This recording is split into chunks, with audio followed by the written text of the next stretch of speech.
Hello guys, good morning. कैसे हो आप सब? आपका एक बार फिर से स्वागत है आपके अपने चैनल आई विल पर, जिसमें कि हम कर रहे थे मींस आंसर राइटिंग की सीरीज। और आज हम आ जाते हैं अपने 6th लेक्चर पर। और जो आज हमारा ये 6th लेक्चर होने वाला है ये होगा इंटरनेशनल रिलेशंस पर। इंटरनेशनल रिलेशंस पे इसमें जितने भी 20 क्वेश्चंस होंगे सारे इंटरनेशनल रिलेशन से रिलेटेड होंगे। अगर आपने अभी तक इंटरनेशनल रिलेशंस के बारे में कुछ नहीं पढ़ा है तो आपके लिए मैंडेटरी है कि आप ये लेक्चर जरूर देखो, ठीक है। तो आपकी वो होता है ना कि वोकैबुलरी जो होती है वो आपकी इससे बहुत बढ़ेगी, ठीक है, इंटरनेशनल रिलेशंस के रिस्पेक्ट में। और पेपर 2 का ये है तो पॉलिटी एंड गवर्नेंस, उसके बाद हमारा आता है इंटरनेशनल रिलेशंस, ठीक है। तो इस सीरीज के साथ ऐसे ही बने रहिए। अगर आपको वीडियो अच्छी लगे तो लाइक कर देना और चैनल को सब्सक्राइब करना मत भूलना, ठीक है, क्योंकि आप लोग भूल जाते हो चैनल को सब्सक्राइब करना, ठीक है। तो चलिए शुरू करते हैं आज का पहला लेक्चर। और पहला क्वेश्चन क्या बोलता है? Despite the high hopes, India's strategic partnership with EU has been underperforming. Comment मैं बताना है कि हमारे होप्स तो बहुत ज़्यादा हैं इंडिया की, लेकिन जो स्ट्रेटेजिक पार्टनरशिप है EU के साथ वो अंडर परफॉर्म कर रही है, ठीक है। होप्स ज़्यादा है तो हमें उस पर कमेंट करना है, ठीक है। तो सबसे पहले आप थोड़ा बहुत इंडो यूएस रिलेशन के बारे में थोड़ा ब्रीफ इंट्रोडक्शन दोगे, ठीक है। फिर हाई होप्स क्यों है वो बताओगे बॉडी में।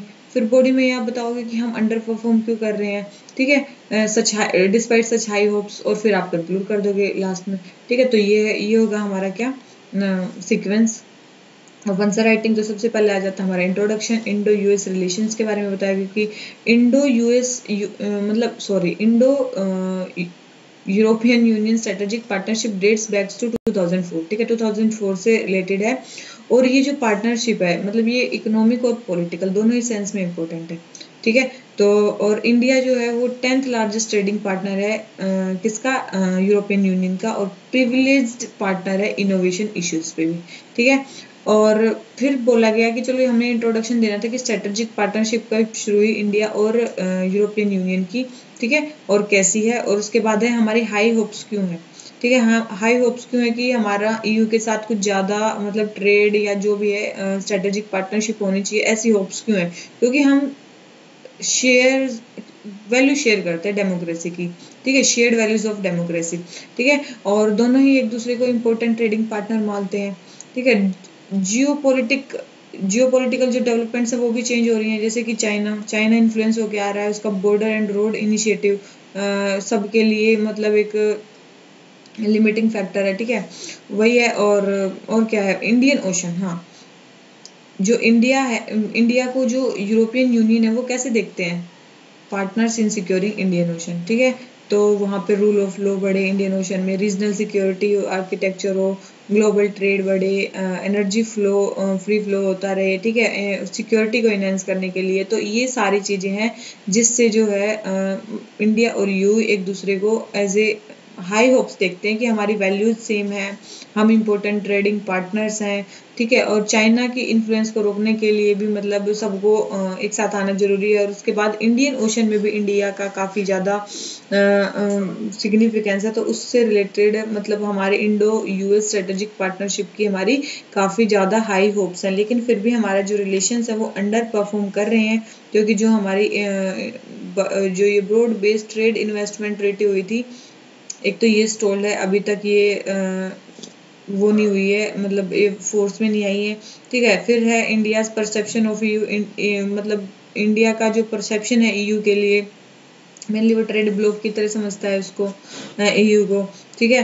तो वही है, हमारे बीच में सब्सटेंसिव एग्रीमेंट्स नहीं हुए हैं, रीजनल सिक्योरिटी इश्यूज हैं, ठीक है, यही चीज़ है। उसके बाद ब्रेग्जिट हो गया है, ब्रेग्जिट के बाद इंडिया का जो ब्रिटेन में मतलब ब्रिटेन जो EU से बाहर निकल गया, तो वो जो ब्रिटेन था वो इंडिया के लिए एक ट्रेडिशनल लॉन्च पैड था, ठीक है। तो अब वो हट गया तो हमारे लिए एंट्री अब और भी मुश्किल हो गई है, ठीक है। ह्यूमन राइट कंसर्न्स EU मतलब जैसे कि हमने आर्टिकल 370 को स्क्रैप किया, उसके बाद CAA अमेंडमेंट एक्ट लेके आए, तो उसके कारण क्या हुआ, ह्यूमन राइट्स के इशू ईयू में उठाए गए कि जो इंडिया है वो ह्यूमन राइट्स को अच्छे से फॉलो नहीं कर रहा है। तो ये हैं इश्यूज जो कि मतलब हाई होप्स के कारण भी इंडिया और ईयू अंडर परफॉर्म कर रहे हैं। ह्यूमन राइट्स इशू पे ब्रेग्जिट निकल गया, वो हमारे लॉन्च पैड का काम था, और फिर इंडिया जो है एक ट्रेड ब्लॉक की तरह समझता है, और उसके बाद आ जाते हैं जो हमारे प्रोजेक्ट्स हैं वो स्टॉल्ड है, और कोई भी सब्सटेंसिव एग्रीमेंट्स नहीं हो रहे हमारे रीजनल सिक्योरिटी और कनेक्टिविटी को लेके। ठीक है, तो इसी चीज़ के बारे में आप लिख सकते हो कि जो भी हमारा रिलेशन है ये फिर भी मतलब काफ़ी ज़्यादा पोटेंशियल है इसको इंक्रीज करने का। ठीक है, फॉर एग्जांपल जैसे कि हम कुछ कर भी रहे हैं, मतलब अब क्या कर रहे हैं, देखो ये आ गई हमारी प्रॉब्लम्स। ठीक है, ये थी हमारी प्रॉब्लम्स, उसके ऊपर थी हमारी हाई होप्स। हमें होप्स क्यों हैं? ठीक है, उसके बाद हम कर क्या रहे हैं, clean energy and climate partnership इसके साथ की है। ठीक है, rule based multilateral trading system with UN and WTO, sustainable connectivity efforts, China की कनेक्टिविटी को रोकने के लिए जो एफर्ट्स किए जा रहे हैं। तो वही सारी चीज़ें हैं कि इंडिया और यू की स्ट्रेटेजिक पार्टनरशिप। हाँ, एक और 2020 में आया, India EU strategic partnership a road map to 2025। ठीक है, तो हमने ये भी एक स्टेप लिया है as a common road map to guide joint action and further strengthen the strategic partnership over the next 5 years। ठीक है, तो this is an opportunity for both the sides. इससे आप ऐसे कंक्लूड कर सकते हो कि अभी इंडिया क्या कर रहा है। ठीक है, इंडिया ने अभी क्या बनाया, India EU strategic partnership a road map for 2025। ठीक है, या फिर आप लिख सकते हो कि इंडिया यू को हमें 4 C's के में कोऑपरेट करना चाहिए, जैसे कि कोविड में, कॉमर्स में, ठीक है, कनेक्टिविटी में, और उसके बाद है क्लाइमेट। ठीक है, इन सब चीज़ों में इंडिया और यू जो है कोऑपरेट कर सकते हैं। ये चीज़ें आप लिख सकते हो कि India should push ahead with 4 C's। ठीक है, तो यही चीज़ है। और तो क्या है, क्लाइमेट चेंज का इशू तो आप क्लाइमेट चेंज का भी कर सकते हो। ठीक है, तो वही है कि इंडिया एंड ईयू जो है वो एक नेचुरल पार्टनर्स हैं, और उनको अपने जो अपॉर्चुनिटीज़ हैं उसको और ज़्यादा लिवरेज करने की ज़रूरत है। ठीक है, अपनी पार्टनरशिप को और ज़्यादा बढ़ाने की ज़रूरत है। बस यही है हमारे फर्स्ट क्वेश्चन पे इंडिया ईयू के बारे में जो हमें बताना कि मेन चीज़ें क्या हैं। हाई होप्स हैं, लेकिन हमें कुछ प्रॉब्लम्स भी हैं, वो हमने देख ली, और अभी थोड़ा बहुत हम क्या कर रहे हैं उन रिलेशंस को लेके। ठीक है, आ जाते हैं क्वेश्चन नंबर 2 पे। क्वेश्चन नंबर 2 क्या बोलता है, reformed multilateralism is the need of the hour. Reformed multilateralism जो है वो नीड ऑफ द आवर है। Analyse with reference to India's position on reforming UN. UN को रिफॉर्म करने के लिए हमें इंडिया की पोजीशन को बताना है कि इंडिया की पोजीशन क्या है। तो सबसे पहले हम क्या बताएंगे, रिफॉर्म्ड मल्टीलेटरलिज्म के बारे में ही बताएंगे। The call for reformed multilateralism, अभी हमारी जो फॉरेन पॉलिसी है वो उसका इंटीग्रल पार्ट बन गया है। ठीक है, क्योंकि क्या है, क्योंकि इंडिया जो है वो मैक्सिमाइज करना चाहता है अपनी पार्टिसिपेशन को, कहाँ पे, मल्टीलेटरल सिस्टम में। ठीक है, और 21st सेंचुरी में मेजर पावर्स में आना चाहता है। ठीक है, इसीलिए 2020 में इंडिया ने किसके लिए कॉल किया, रिफॉर्म्ड मल्टीलेटरलिज्म के लिए। ठीक है, जिसमें बहुत सारी चीज़ों को रिफॉर्म करने की बात चल रही है। सब स्टेक होल्डर्स को उसमें आना चाहिए, कंटेम्प्रेरी चैलेंजेस और ह्यूमन वेलफेयर, हर चीज़ को टैकल करना है हमें। उसके बाद है कि नीड क्यों है, नीड क्यों है रिफॉर्म्ड मल्टीलेटरलिज्म की, और स्पेशली यूएन में ही नीड क्यों है। सबसे पहले तो डिसीजन मेकिंग आर्किटेक्चर, मेनली जो यूएन, डब्ल्यूटीओ, आईएमएफ में जो डिसीजन मेकिंग होती है वो मतलब सबके रिप्रेजेंटेशन से नहीं होती, there decision making is not representative. ठीक है, मेनली डोमिनेशन होता है ग्लोबल नॉर्थ का। तो इसके कारण हमें क्या करना है, उसको रिप्रेजेंटेटिव बनाना है उस डिसीजन मेकिंग प्रोसेस को, तो इसीलिए रिफॉर्म्स की जरूरत है। ठीक है, दूसरा, यूएन जो है वो फेल टू प्रिवेंट कॉन्फ्लिक्ट, वो कॉन्फ्लिक्ट को बचा ही नहीं पाया है। ठीक है, जैसे कि टेररिस्ट अटैक हुए, तालिबान ने मतलब वो कर दिया, सिविल वॉर्स हैं। ठीक है, तो यूएन जो है फेल्ड हुआ है कॉन्फ्लिक्ट्स को प्रिवेंट करने के लिए, तभी इसीलिए भी उसमें जो है रिफॉर्म्स की जरूरत है। और ग्लोबल इश्यूज जो है उनको सोल्व करने में भी यूएन अनइफेक्टिव रहा है, जैसे कि terrorism, organised crime, humanitarian crisis. ठीक है, उसके बाद अर्जेंट नीड है कि हम ग्लोबल कॉमन्स को सिक्योर करें, जैसे कि मैरीटाइम स्फीयर है, साइबर स्फीयर है, आउटर स्पेस डोमेन है, उनको अर्जेंट नीड है कि उसको हम सिक्योर करें। ठीक है, फिर है कि इसके बाद क्या होगा, किसमें पूछा क्या था क्वेश्चन में, उसमें था कि हाँ, analyse the India's position on reforming UN. ठीक है। इंडिया की क्या मतलब इंडिया का क्या स्टैंड है, इंडिया कैसे मतलब यूएन को वो करना चाहता है, रिफॉर्म करना चाहता है। सबसे पहले इंडिया चाहता है कि हमारी यूएन सिक्योरिटी काउंसिल में परमानेंट सीट होनी चाहिए। इसके लिए उन्होंने G4 कंट्रीज का एक ग्रुप बनाया, India, Japan, Germany and Brazil. ठीक है, ये प्री के लेक्चर्स में भी मैं आपको बता चुकी हूँ। उसके बाद इंडिया चाहता है कि यूएन जनरल असेंबली की जो रिफॉर्म, उसमें भी रिफॉर्म्स हो, उसकी जो डिसीजन मेकिंग प्रोसेस है वो वन कंट्री वन वोट पे बेस है। अगर वहाँ पे कंसेंसस नहीं होता तो फिर डिसीजन मेकिंग वहाँ पे डिफिकल्ट हो जाती है। और दूसरी चीज़ क्या है, चलो ये तो हो गया, ठीक है। उसके बाद है कि इसकी जो डिसीजन मेकिंग प्रोसेस है वो बाइंडिंग नहीं है। डिसीजन मेकिंग क्या बाइंडिंग नहीं है, तो फिर उसके जो डिसीजंस हैं उन पे कोई तिथि ही नहीं है, तो कोई मानेगा ही नहीं उनको। ठीक है, तो और फिर फोर्थ है कि मतलब जो यूएन पीस कीपिंग फोर्स है, ऑपरेशंस है, वहाँ पे भी रिफॉर्म करने की ज़रूरत है। टाइमली जो ट्रूप्स हैं उनको सैलरी वगैरह देने की भी ज़रूरत है, ताकि जो सोल्जर्स हैं उनको कोई उनका सामना ना करना पड़े। उसके बाद क्या है, इंडिया जो है limited interference of multilateral institution, मतलब जो मल्टीलेटरल इंस्टीट्यूशन है वही है कि ग्लोबल कॉन्फ्लिक्ट्स को सोल्व करने में सक्सेसफुल नहीं रहे हैं। जैसे कि बायलेटरल इश्यूज उनको सोल्व नहीं कर पा रहे, डोमेस्टिक मैटर्स उनको सोल्व नहीं कर पा रहे।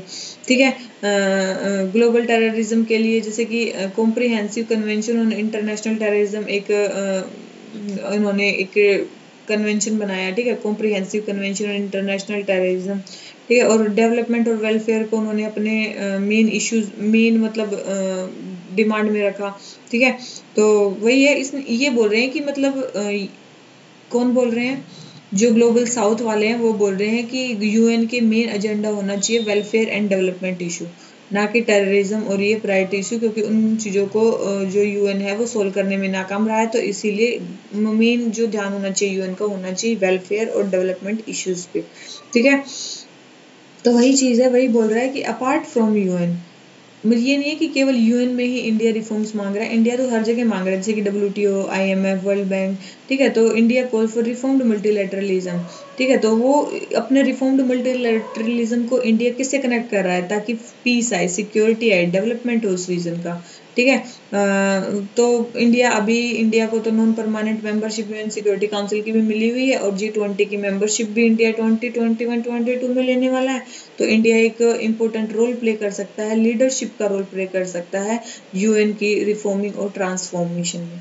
ठीक है, तो ये चीज़ें हैं कि इंडिया क्या क्या कर सकता है, और इंडिया को मतलब क्या क्या इंडिया किस किस एरिया में काम कर रहा है। ठीक है, और इंडिया चाहता है कि कहाँ कहाँ पे काम हो, और नीड क्यों है ऐसा। ठीक है, यूएन को रिफॉर्म करने की नीड क्यों है, तो यही है रिफॉर्म्ड मल्टीलेटरलिज्म के बारे में। ये क्वेश्चन हमारा कंप्लीट हो जाता है। आ जाते हैं क्वेश्चन नंबर 3 पे। क्वेश्चन नंबर 3 क्या बोलता है, although the treaty on nuclear NPT, nuclear non proliferation, has acquired universal acceptance, it remains deeply fluid. मतलब बेशक से NPT ने यूनिवर्सल एक्सेप्टेंस एक्वायर कर लिया, लेकिन ये फिर भी डीपली फ्लूइड है। हमें इंडिया के पोजीशन में बताना है कि क्या क्या इश्यूज इन्वॉल्व है। ठीक है, NPT में सबसे पहले जो NPT का जो कंसेप्ट आया था वो आया था 1970 में, ताकि जो न्यूक्लियर वेपन्स है और उसकी जो टेक्नोलॉजी है उसको स्प्रेड करने से रोका जाए, और जो है जो भी कंट्रीज हैं वो कोऑपरेट करें पीसफुल यूज में जो भी न्यूक्लियर एनर्जी का है। ठीक है, और हमें गोल क्या अचीव करना था, कंप्लीट न्यूक्लियर डिसआर्मामेंट का। ठीक है, लेकिन इससे क्या हुआ, वार हेड्स तो न्यूक्लियर जो वार हेड्स हैं उसकी कमी हुई। ये फैक्ट है कि मतलब NPT ट्रीटी से क्या हुआ कि वॉर हेड्स की, न्यूक्लियर वॉर हेड्स की कमी हुई। 70,300 जो वॉर हेड्स थे कहाँ पे, 1986 में, फिर हो गए 14,000 कब, 2020 में, मतलब प्रेजेंट में। ठीक है, तो वही है, और अभी 2020 जो है उसकी 5th एनिवर्सरी थी NPT की, तो इस पे क्वेश्चन आने के चांसेस सबसे ज़्यादा हो जाते हैं, 50 ईयर्स क्योंकि इसको कंप्लीट हुए हैं। ठीक है, तो फिर वही है कि मतलब मेनली जो ये नॉन प्रोलिफरेशन ट्रीटी है इसको यूनिवर्सल, नियर यूनिवर्सल स्टेटस मिल गया, मतलब सबने इसको साइन कर दिया, केवल कुछ कंट्रीज को छोड़ के, जैसे कि India, Pakistan, Israel and north Korea. ठीक है, इन्होंने इसको अभी साइन नहीं किया है। सेवरल पॉइंट ऑफ कंटेंशन क्या है इसके, मतलब क्यों साइन नहीं किया, सबसे पहले ये है इसका है डिस्क्रिमिनेटरी नेचर। इसका क्या है, डिस्क्रिमिनेटरी नेचर है, ये आर्बिट्ररी रिस्ट्रिक्शन प्रोवाइड करता है नॉन न्यूक्लियर वेपन स्टेट पे, जबकि जो न्यूक्लियर वेपन स्टेट है वो अपने जो है उसको रख सकते हैं न्यूक्लियर वेपन्स को। तो ये क्या होती है, इनइक्वालिटी, डिस्क्रिमिनेटरी नेचर है। फिर मेन है कि मेन पावर जो है वो जिनके पास न्यूक्लियर पावर उन्हीं के पास है, जो न्यूक्लियर वेपन स्टेट है 5 स्टेट, उन्हीं के पास मेनली यूएन सिक्योरिटी काउंसिल की भी मेजर पावर है, वही परमानेंट 5 उसमें भी है। ठीक है, तो ये भी रॉन्ग है। उसके बाद है कॉन्ट्राडिक्टरी नेचर। ठीक है, वही है कि मतलब जो न्यूक्लियर वेपन स्टेट है वो अपने तो वेपन हमेशा के लिए रखेंगे, लेकिन जो नॉन न्यूक्लियर वेपन स्टेट है वो अपने डेवलप नहीं कर सकते। इसका मतलब उनकी जो हेजिमनी है वो हमेशा बनी रहेगी। That is also wrong. ये कॉन्ट्राडिक्शन है कि आप दूसरे को मना कर रहे हो, खुद वही चीजें रख रहे हो। लूप होल्स भी हैं ट्रीटी में। ट्रीटी में क्या लूप होल्स हैं कि जो आर्टिकल 4 है एनपीटी का, वो नॉन न्यूक्लियर वेपन स्टेट को राइट देता है कि वो न्यूक्लियर एनर्जी को परस्यू कर सकते हैं, लेकिन पॉजिटिव में, मतलब पावर को जनरेट करने के लिए। ठीक है, वो कोई वेपन बनाने के लिए यूज नहीं हो सकता। लेकिन ऐसा कोई ये थोड़ी ना है कि जो कंट्री है वो केवल और केवल पॉजिटिव उसमें ही उसका यूज करेंगी, नेगेटिव में करेंगी ही नहीं। तो ये भी तो मतलब अगर उस ट्रीटी को टिथ नहीं दिए गए हैं तो फिर वो भी एक प्रॉब्लम ही है। उसके बाद नॉन स्टेट एक्टर्स, मतलब ये जो ट्रीटी है ये नॉन स्टेट एक्टर्स को एड्रेस करने के लिए डिजाइन नहीं की गई है। उसके बाद नॉन कंप्लायंस, मतलब वही है, मतलब अगर मतलब जो भी नॉन न्यूक्लियर वेपन स्टेट या न्यूक्लियर वेपन स्टेट जो है अगर by chance nuclear weapon develop भी कर देते हैं तो इनके पास तो कोई मतलब है ही नहीं, कंप्लायंस ही नहीं है। ठीक है, तो वही चीज़ है जैसे कि इंडिया, पाकिस्तान, इसराइल, तो वही एनपीटी के कॉन्फिडेंस को इरोड करता है ये, और ट्रीटी को अनइफेक्टिव बनाता है, जो ये सारी चीजें होती हैं। तो ये सारे बोन ऑफ कंटेंशन है किसमें, नॉन प्रोलिफरेशन ट्रीटी में। ठीक है, फिर आप इस बारे में लास्ट में यही लिख सकते हो कि इंडिया जो है, इंडिया ने तो मतलब रिफ्यूज कर दिया इस ट्रीटी को ज्वाइन करने के लिए, क्योंकि वही सारे रीजन लिख सकते हो, क्योंकि वो डिस्क्रिमिनेटरी है। ठीक है, have nuclear have and nuclear have not के कंसेप्ट को वो करती है। ठीक है, इन्फ्लुएंस मतलब शो करती है। इसके बाद वैसे नॉर्मली इंडिया की आप बात करो प्रिंसिपल्स के इंडिया की, तो हमेशा इंडिया कंसिस्टेंट रहा है किसके एडवोकेसी के, यूनिवर्सल न्यूक्लियर डिसआर्मामेंट की, कि यूएन के अंदर जितने भी हैं वेदर दे आर परमानेंट 5 और नॉट, सबकी फिर डिसआर्मामेंट होनी चाहिए, ना केवल नॉन न्यूक्लियर वेपन स्टेट्स की। ठीक है, तो वही है इंडिया का जो रिकॉर्ड है नॉन प्रोलिफरेशन का और नो फर्स्ट यूज डिक्लेरेशन का, तो वही इंडिया को एक रिस्पॉन्सिबल पार्टनर बनाता है। इसीलिए मतलब इंडिया बहुत सारे कंट्रीज के साथ जो है वो बायलैटरल पार्टनरशिप भी कर रहा है, जैसे कि इंडो यूएस न्यूक्लियर डील भी 2008 में हुई। उसके बाद हमारी मेजर जो हमारे पे बैन लगाया गया था न्यूक्लियर टेस्टिंग के लिए, तो वो अब फिर धीरे धीरे हटने लग गया और अब इंडिया मेनली उस स्ट्रीम में आ रहा है। और अब यूएन की जो मल्टीलेटरल ऑर्गेनाइजेशंस हैं, जो मेनली मल्टीलेटरल ऑर्गेनाइजेशन है, उनको रिफॉर्म करने की कोशिश कर रहा है।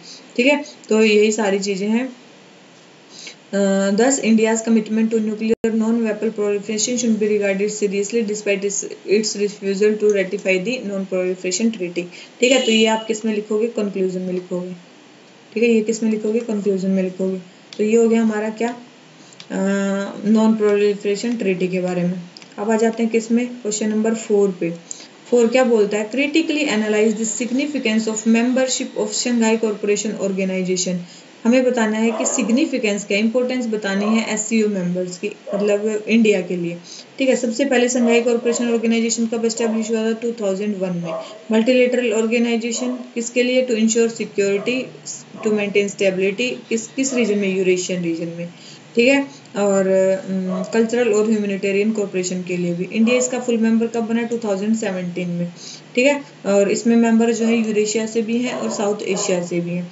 इसके बेनिफिट्स क्या हैं, सबसे पहले मल्टी प्रोंग्ड एंगेजमेंट है, मतलब मल्टीपल फ्रंट्स पे ये काम करती है। मतलब हम कई सारी कंट्री, मतलब मल्टी प्रोंग मतलब कई सारी कंट्रीज के साथ भी इसमें कोऑपरेशन हो जाता है, जैसे कि सेंट्रल एशियन कंट्रीज हैं, रशिया है, चाइना है, पाकिस्तान, इन सबसे हमारे वो हो जाता है। उसके बाद आती है हमारी कनेक्टिविटी। कनेक्टिविटी मतलब जैसे कि जो सेंट्रल एशियन मतलब एससीओ में ऐसी कंट्रीज हैं जिससे हमारी जो कनेक्टिविटी है वो चाहिए, जैसे कि सेंट्रल एशियन रीजन्स। ठीक है, वहाँ पे हमारी कनेक्टिविटी कम है, तो अगर हम वहाँ पे कोऑपरेट करेंगे तो हमारी बायलैटरल कनेक्टिविटी भी हो सकती है। उसके बाद इंडिया के बहुत सारे प्रोजेक्ट्स पेंडिंग है, जैसे कि TAPI pipeline, IPI pipeline, CASA 1000 electricity transmission product, वो भी है कि उनको भी पुश मिल सकता है। फिर हमें एक्सेस टू रिसोर्सेज मिल सकता है, वहाँ पे जो है ऑयल एंड गैस के रिसोर्सेज हैं, कहाँ पे, सेंट्रल एशियन रीजन में 10%। तो इंडिया मतलब टोटल इंपोर्टर है अपनी एनर्जी नीड्स के लिए, नेट इंपोर्टर है, तो रिसोर्स हमें वहाँ से मिल जाएंगे। काउंटर टेररिज्म में मतलब ये हेल्प कर सकता है, इसका मतलब एससीओ के अंदर एक बॉडी बनी हुई है, regional anti terrorism structure of SCO. ये है जो काउंटर टेररिज्म की मतलब इंटेलिजेंस शेयरिंग वगैरह, डेवलपिंग बेस्ट प्रैक्टिसेस, टेक्नोलॉजी, ये सारी चीज़ें उसमें हो सकती हैं। फिर है अफगानिस्तान का क्वेश्चन, ठीक है, ये मतलब मेन जितने भी हैं बाउंड्री कंट्रीज हैं और वे मिलके जो है उसके बारे में लॉज या जो भी है उसके बारे में रूल्स या फिर डिस्कस कर सकती हैं, ठीक है। और लेकिन फिर भी मतलब एक्सपर्ट बोलते हैं कि इंडिया ने इतना ज़्यादा गेन नहीं किया। सबसे पहले तो उसमें पाकिस्तान का इशू आ जाता है। दूसरी चीज़ है हमारी जो कनेक्टिविटी है सेंट्रल एशियन रीजन से वो इतनी ज़्यादा नहीं है, ठीक है। इंडिया एक लोन मेंबर है एससीओ का जो बीआरआई। और दूसरी चीज़ है जितने भी कंट्रीज हैं वो सारे ही जो बॉर्डर एंड रोड इनिशिएटिव हैं उसको एक्सेप्ट कर रहे हैं एक्सेप्ट इंडिया, ठीक है। फिर काउंटर टेररिज्म को स्टॉप करने में भी जो ये कंट्रीज हैं ये सक्सेसफुल नहीं रही है। मिनिमल इंगेजमेंट वही है कि इसमें इंडिया की एक सिग्निफिकेंट स्टैंडिंग नहीं है, ठीक है। मतलब और सारी कंट्रीज की ज़्यादा है, हमारा ट्रेड भी वहाँ पे सेंट्रल एशियन कंट्रीज में काफ़ी कम है। तो ये है कि इसलिए इंडिया को ज़्यादा इससे फ़ायदा नहीं हुआ है। तो वही एससीओ का जैसे जैसे जैसे रोल एंड सिग्निफिकेंस बढ़ रहा है यूरेशियन रीजन में एंड बियॉन्ड, तो इंडिया को भी शायद इससे फ़ायदा होगा ऑर्गेनाइजेशन को ज्वाइन करके और staying out of rather than staying out of it. इसमें अगर इंडिया अच्छे से टेक पार्ट करेगी तो इंडिया को ज़्यादा फायदा होगा, ठीक है। आ जाते हैं क्वेश्चन नंबर 5 पे। क्या बोलता है, democracies across the world must take appropriate measures to protect freedom in era of technological transformation. उसने बोला है कि टेक्नोलॉजिकल ट्रांसफॉर्मेशन का टाइम और उस पर डेमोक्रेसीज जो है उसको अप्रोप्रिएट मेजर्स लेने चाहिए ताकि फ्रीडम को प्रोटेक्ट कर सके, ठीक है। तो वो चीज़ें हमें बतानी है। सबसे पहले उसका बढ़ जाना, मतलब क्या पूछा था क्वेश्चन में, टेक्नोलॉजिकल ट्रांसफॉर्मेशन का बढ़ जाना। तो सबसे पहले वही है टेक्नोलॉजिकल ट्रांसफॉर्मेशन। मतलब सोशल मीडिया भी एक टेक्नोलॉजिकल ट्रांसफॉर्मेशन है। Proliferation of social media users is one of the examples of technology potential to aid democracy. जैसे जैसे डिजिटाइजेशन बढ़ रहा है तो कंट्रीज भी उसके ऊपर लॉ बनाती जा रही हैं। जैसे गूगल और फेसबुक जो है उन पे बात चल रही है कि उनको पेमेंट नेगोशिएशंस में आना चाहिए, क्योंकि वो जो मेन मीडिया कंपनीज हैं उनके कंटेंट को फ्री में दिखाते हैं लोगों को, ठीक है। उससे वो फायदा लेती हैं लेकिन असली कंटेंट वो क्रिएट नहीं करती हैं, तो उनको पेमेंट नेगोशिएशन के अंडर आना चाहिए जो भी मीडिया कंपनीज हैं उनके साथ, ठीक है। तो वही है कि ग्लोबली एक ट्रेंड चल रहा है कि इंडिविजुअल फ्रीडम, इंस्टीट्यूशनल फ्रीडम को रोका जाए, स्टेट्स की फ्रीडम को रोका जाए। तो वो किस किस रिस्पेक्ट में चल रहा है, क्या क्या प्रॉब्लम हो रही है। सबसे पहले तो जो है टेक्नोलॉजिकल, इनसे पॉलिटिकल मैनिपुलेशन हो रही है, जैसे कि यूएसए के इलेक्शंस में देखा गया। उसके बाद है कंसंट्रेशन ऑफ इकोनॉमिक पावर। कुछ ही जो बड़ी बड़ी कंपनियां हैं वही मतलब मोनोपोली हो रही है उन कंपनीज की, ठीक है। क्या हो रही है, मोनोपोली हो रही है उन कंट्री की। इसी को ओलिगोपोली भी बोलते हैं। क्या बोलते हैं, ओलिगोपोली। यहाँ पे एक आपको डेटा भी दिया गया है कि 1/5 ऑफ मार्केट कैपिटलाइजेशन एनएसएसपी कौन रिप्रेजेंट करता है, 5 बिग टेक कंपनीज रिप्रेजेंट करती हैं, ठीक है। ये आप डेटा यहाँ पे यूज कर सकते हो। उसके बाद फेक न्यूज, डिसइंफॉर्मेशन, ये भी टेक्नोलॉजी के इम्प्रूवमेंट के कारण काफी ज्यादा हुआ है। फिर राइज ऑफ डिजिटल जियोपॉलिटिक्स वाले भी आ जाते हैं। उसके बाद है इंडिविजुअल प्राइवेसी का इशू, ठीक है। उसके बाद है मेनली साइबर सिक्योरिटी का इशू, ठीक है। साइबर सिक्योरिटी का इशू है। उसके बाद तो यही चीज़ है। और उसके बाद अगर हम चाहते हैं उसको करना तो इंफ्रा डेवलपमेंट का भी इशू है, ठीक है। इंफ्रा डेवलपमेंट का भी इशू है। तो वही है पब्लिक ओपिनियन को मैनिपुलेट करना, डेटा यूजेज में ओपेकनेस, cyber attack, cyber bullying, disproportionate use of technological companies, ये कुछ चैलेंजेस हैं हमारी डेमोक्रेसी के लिए। इनको बैलेंस करना काफ़ी जरूरी है कि हमारी इंटरनेट फ्रीडम भी बनी रहे और हमारी प्राइवेसी राइट भी मेंटेन रहे, ठीक है। तो वही है, तो हम क्या मेजर्स ले सकते हैं कि ये दोनों ही चीज़ें रहें। सबसे पहले हम टेक जियांट्स की रिस्पॉन्सिबिलिटी फिक्स कर सकते हैं। दूसरी, या तो कोई इंस्टीट्यूशन बना सकते हैं जैसे कि इंडिपेंडेंट रेगुलेटर बना सकते हैं, डेटा प्रोटेक्शन अथॉरिटी, जो इन सारे इनके असेसमेंट्स और ऑडिट्स को ओवरसी करे। उसके बाद प्राइवेसी हम इंश्योर कर सकते हैं इंडिविजुअल्स की, ठीक है। उसके बाद डिजिटल अवेयरनेस लोगों में फैला सकते हैं ताकि वो मतलब बेवकूफ़ ना बने। टेक्नोलॉजिकल जो भी वो हैं ट्रांसफॉर्मेशंस हैं उससे बच के रहें, क्योंकि बहुत सारे फ्रॉड्स भी हो रहे हैं, ठीक है। रैंसमवेयर के केस बहुत ज़्यादा चल रहे हैं। तो इस कंटेक्स्ट में ईयू ने भी एक बिल पास किया जिसका नाम है जर्नल डेटा प्रोटेक्शन रेगुलेशन, ठीक है, जिसमें ओब्लिगेशन है ऑर्गेनाइजेशन पे जो वो कहीं भी हो वो जो डाटा कलेक्ट करेगी डेटा वो जो है वो ईयू के पीपल से रिलेटेड वो वहीं पे उसको रखना पड़ेगा। ठीक है, तो इंडियन गवर्नमेंट ने भी फिर एक लॉ बनाया, information technology intermediary guidelines and digital media ethics code rule 2021।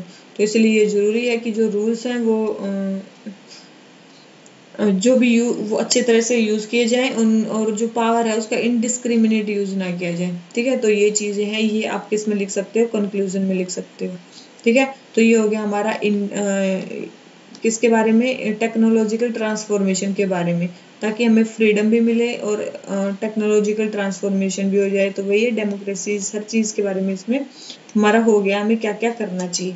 ठीक है, आ जाते हैं क्वेश्चन नंबर 6 पे।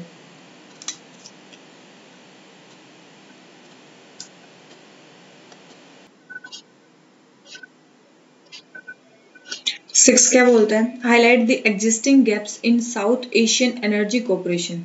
हाईलाइट द एग्जिस्टिंग गैप बताने साउथ एशियन एनर्जी कोऑपरेशन में, कि साउथ एशियन कंट्रीज के साथ जो हमारी एनर्जी कोऑपरेशन है वो इतनी ज़्यादा अच्छी क्यों नहीं हो पा रही है। Bring out the steps taken by India to promote energy cooperation with its neighbour, और अपने नेबर्स के साथ एनर्जी कोऑपरेशन को बढ़ाने के लिए इंडिया क्या क्या स्टेप ले रहा है उनको प्रमोट करने के लिए। ठीक है, तो सबसे पहले देख लेते हैं क्या है। सबसे पहले है कि नीड क्यों है हमारे एनर्जी कोऑपरेशन की, क्योंकि इंडिया क्या है, एक टोटली इंपोर्ट मतलब एनर्जी इंपोर्टिंग कंट्री है, ये मान लो। ठीक है, इंडिया में डिमांड ज़्यादा है एनर्जी की और हमारे में रिसोर्सेज कम है, इसलिए इंडिया को दूसरे कंट्रीज पे इंपोर्ट के लिए डिपेंड रहना पड़ता है। फॉर इंस्टेंस जैसे कि मेनली इंडिया, पाकिस्तान और जो बांग्लादेश है उनके पास क्या है, मेजर नेचुरल गैस और कोल के रिसोर्सेज हैं। ठीक है, वैसे ही जैसे भूटान और नेपाल है, उनके पास क्या है, हाइड्रो पावर पोटेंशियल है। श्रीलंका, मालदीव्स क्या है, उनके पास अपने यूनिक चैलेंजेस हैं, यूनिक पोटेंशियल्स हैं। ठीक है, तो वही चीज़ है कि सबके पास अपने अपने कुछ मेजर रिसोर्सेज हैं जिसके ऊपर इनकी इकोनॉमी टिकी हुई है। लेकिन कोई भी कंट्री ऐसा नहीं है जिसमें मतलब सारी चीजें हो। ठीक है ना, मतलब जो हर एक में एफिशिएंट हो, तो सबको कुछ न किसी चीज की डिमांड है, तो हमारी एनर्जी सिक्योरिटी की डिमांड है। तो एग्जिस्टिंग गैप्स क्या है एनर्जी कोऑपरेशन में, सबसे पहले रिसोर्स कंस्ट्रेंट, सबसे पहले रिसोर्सेज की कमी है। ठीक है, कहीं पे कोल अबंडेंट है तो बांग्लादेश और पाकिस्तान में गैस है, वहाँ पे कोल नहीं है। ठीक है, और कोल मेनली किसका सोर्स है, पोल्यूशन का भी सोर्स है। उसके बाद जो बस वही है कि मतलब ऐसे ही है, कोई भी कंट्री रिसोर्स रिच नहीं है, सब में कुछ ना कुछ रिसोर्सेज के कंस्ट्रेंट है। दूसरी चीज़ है फाइनेंशियल रिसोर्सेज नहीं है कि उनको टैप करने के लिए। तीसरी चीज़ क्या है, डाइवर्सिफिकेशन नहीं है फ्यूल बास्केट की। अभी बताया कि सभी कोई, जैसे कोल पे हमारी कंट्री बहुत ज़्यादा बेस है। ठीक है, तो हमारी कंट्रीज के पास क्या है, लेक ऑफ डाइवर्सिफिकेशन है। उसके बाद क्या है, हमारा लिमिटेड फोकस है रिन्यूएबल एनर्जी पे। ठीक है, रिन्यूएबल एनर्जी पे हमारा लिमिटेड फोकस है। उसके बाद है low progress on regional and multilateral project. हम क्या है, रीजनल कोऑपरेशन और मल्टीलेटरल कोऑपरेशन बहुत कम कर रहे हैं एनर्जी सेक्टर में। ठीक है, जिसके कारण क्या हो रहा है, एनर्जी एग्जिस्टिंग गैप है हमारी साउथ एशिया की एनर्जी कोऑपरेशन में। ठीक है, तो अब आ जाते हैं कि इंडिया क्या क्या स्टेप ले रहा है। तो इंडिया क्या लार्जेस्ट कंज्यूमर है हमारा एनर्जी का, इस रीजन में तो सबसे बड़ा ही है। ठीक है, उसके बाद इंडिया क्या क्या स्टेप ले रहा है, various step taken by India energy cooperation के लिए। सबसे पहले तो जैसे कि इंडिया ने सार्क के साथ लिया, SAARC framework agreement for energy cooperation. ठीक है, सार्क कंट्रीज के साथ सबसे पहली चीज़। दूसरी चीज़, जो भूटान है वो भी इंडिया को कुछ वो प्रोवाइड करता है, इलेक्ट्रिसिटी प्रोवाइड करता है। उसके बदले में पहले इंडिया क्या प्रोवाइड करता है, टेक्निकल और फाइनेंशियल असिस्टेंस। टेक्निकल और फाइनेंशियल असिस्टेंस इंडिया भूटान को प्रोवाइड करता है, और उसके बदले में भूटान क्या करता है, हमें इलेक्ट्रिसिटी या पावर जनरेट करके देता है। ठीक है, ये भूटान के साथ हमारा रिलेशन। फिर बांग्लादेश के साथ हमने MOU साइन किया हुआ है 100 मेगावाट पावर को डेवलप करने का। उसके बाद रूपर न्यूक्लियर पावर प्लांट और Rampal thermal power plant India की हेल्प से बांग्लादेश में बन रहे हैं। ठीक है, उसके बाद आता है हमारा नेपाल से भी में भी जो 4 हाइड्रो इलेक्ट्रिक स्कीम है वो इंडिया की हेल्प से वहाँ पे बन रही है, जहाँ पे 50 मेगावाट जो पावर है वो वहाँ पे जनरेट होगी। ठीक है, और 900 मेगावाट का जो प्लांट है वो इंडिया की हेल्प से बन रहा है, कहाँ पे, अरुण रिवर पे, कहाँ पे, नेपाल में। ठीक है, उसके बाद है लिक्विफाइड जो भी है LNG गैस। ये क्या है, बे ऑफ बंगाल में इसके काफ़ी ज़्यादा रिसोर्सेज हैं। ठीक है, तो वही है, तो हम इसके लिए बांग्लादेश, नेपाल इन सब से क्या कर सकते हैं, पार्टनरशिप कर सकते हैं। ठीक है, और वही है, उसी के लिए LNG टर्मिनल बन रहे हैं हमारे हल्दिया और धामरा पे। तो ये साउथ एशियन जो नेशंस है ना, उनको चाहिए, उनको नीड है कि हम कंपैरेटिव एडवांटेज देखें अपने अलग अलग सेक्टर में, जो भी जिसकी एफिशिएंसी है वो उसको एक्सपोर्ट कर सकता है और दूसरे इंपोर्ट कर सकते हैं, हम रीजनल कोऑपरेशन कर सकते हैं एक दूसरे के साथ। तो भैया India must lead in its context by facilitating, India को क्या फैसिलिटेट करना चाहिए, फाइनेंस, डेवलपिंग हार्मोनाइजिंग टेक्नोलॉजी, ठीक है, उसके बाद प्रोफेशनल नेटवर्क सर्विसेज, ठीक है, उसके बाद हमें क्या रीजनल जो बिजनेस के अपॉर्चुनिटीज हैं उसको इम्प्रूव करना चाहिए, ठीक है। तो इंडिया इस तरह से हेल्प करके अपनी एनर्जी सिक्योरिटी की जो नीड्स हैं, जो एग्जिस्टिंग गैप्स हैं, उसको कंप्लीट कर सकता है, ठीक है। और क्या ले रहा है वो भी। अब आ जाते हैं किस पे, क्वेश्चन नंबर 7 पे। क्वेश्चन नंबर 7 क्या बोलता है, highlight the key features of vaccine मैत्री, वैक्सीन मैत्री के हमें की फीचर्स बताने हैं, discuss how it presents new opportunities for India, और ये इंडिया के लिए न्यू अपॉर्चुनिटीज कैसे प्रेजेंट कर रही है वैक्सीन मैत्री। सबसे पहले वैक्सीन मैत्री क्या है, ऑपरेशन वैक्सीन मैत्री कब लॉन्च हुआ था, ये हुआ था जनवरी 2021 में। इंडिया का एक ह्यूमैनिटेरियन असिस्टेंस है कोविड वैक्सीन प्रोवाइड करने का, जो भी डेवलपिंग कंट्रीज है, जो भी फेलो डेवलपिंग कंट्रीज है, ठीक है। कुछ फीचर्स क्या है हमारी वैक्सीन मैत्री के, जैसे कि नेबरिंग कंट्रीज को सपोर्ट देना, ठीक है, जो भी जैसे कि इंडिया किसको देगा, भूटान, नेपाल, बांग्लादेश, इन सबको किस प्रिंसिपल पे, नेबरिंग फर्स्ट प्रिंसिपल पे। उसके बाद हेल्थ रेस्क्यू डिप्लोमेसी, ये हमारी क्या हो सकती है, एक डिप्लोमेसी का भी पार्ट हो सकता है, सपोर्ट करना वैक्सीन देने में, ये किसका पार्ट हो सकता है, हमारी हेल्थ रेस्क्यू डिप्लोमेसी का भी पार्ट हो सकता है। उसके बाद WHO की असिस्ट करना आउटरीच में, ठीक है, मतलब वैक्सीन पहुंचाने में WHO की भी हेल्प करना, ठीक है, क्योंकि इंडिया ने एग्री किया है कि वो 1 बिलियन से ज़्यादा कोरोना वायरस की जो वैक्सीन है उनको WHO को सप्लाई करेंगे ताकि वर्ल्ड में वो। उसके बाद इंडिया किस प्रिंसिपल पे काम करता है, वसुधैव कुटुंबकम की, सब मतलब पूरा वर्ल्ड इज अपना घर, ठीक है। तो वही है, India is trying to share whatever it can, जितने भी हमारे पास कम है उसको ही हम शेयर करने की कोशिश कर रहे हैं और पूरे वर्ल्ड को एज ए फैमिली मान रहे हैं, ठीक है। तो वसुधैव कुटुंबकम की ये नीति को लेके जो वैक्सीन मैत्री है, ये इसके फीचर्स ही हैं, ठीक है। मतलब वैक्सीन का सपोर्ट प्रोवाइड करना, health rescue diplomacy, assisting WHO और वसुधैव कुटुंबकम के प्रिंसिपल पे ये चल रहा है। अब अपॉर्चुनिटीज क्या है इंडिया के लिए, ये तो है कि उसके फीचर्स क्या है वैक्सीन मैत्री के। उसके बाद अपॉर्चुनिटी क्या है, इससे मेक इन इंडिया में को फोस्टर मिलेगा, ठीक है, फोस्टर करेगा ये मेक इन इंडिया को। उसके बाद give boost to India pharma sector, Indian pharma sector को बूस्ट मिलेगा कि इंडिया इनकी कंपनीज पे जो ट्रस्ट है वो ज़्यादा होएगा लोगों का, ठीक है। इंडिया की जो सॉफ्ट पावर डिप्लोमेसी है वो इम्प्रूव होएगी। उसके बाद क्या है, बायलेटरल जो रीजनल ट्रस्ट है, फेथ है, वो बना रहेगा। अगर हम अपने नेबरिंग कंट्रीज को देंगे तो हमारा इंडिया का जो नेचर है, स्टेचर है as a good humanitarian responsible power, वो मेंटेन होगा, ठीक है।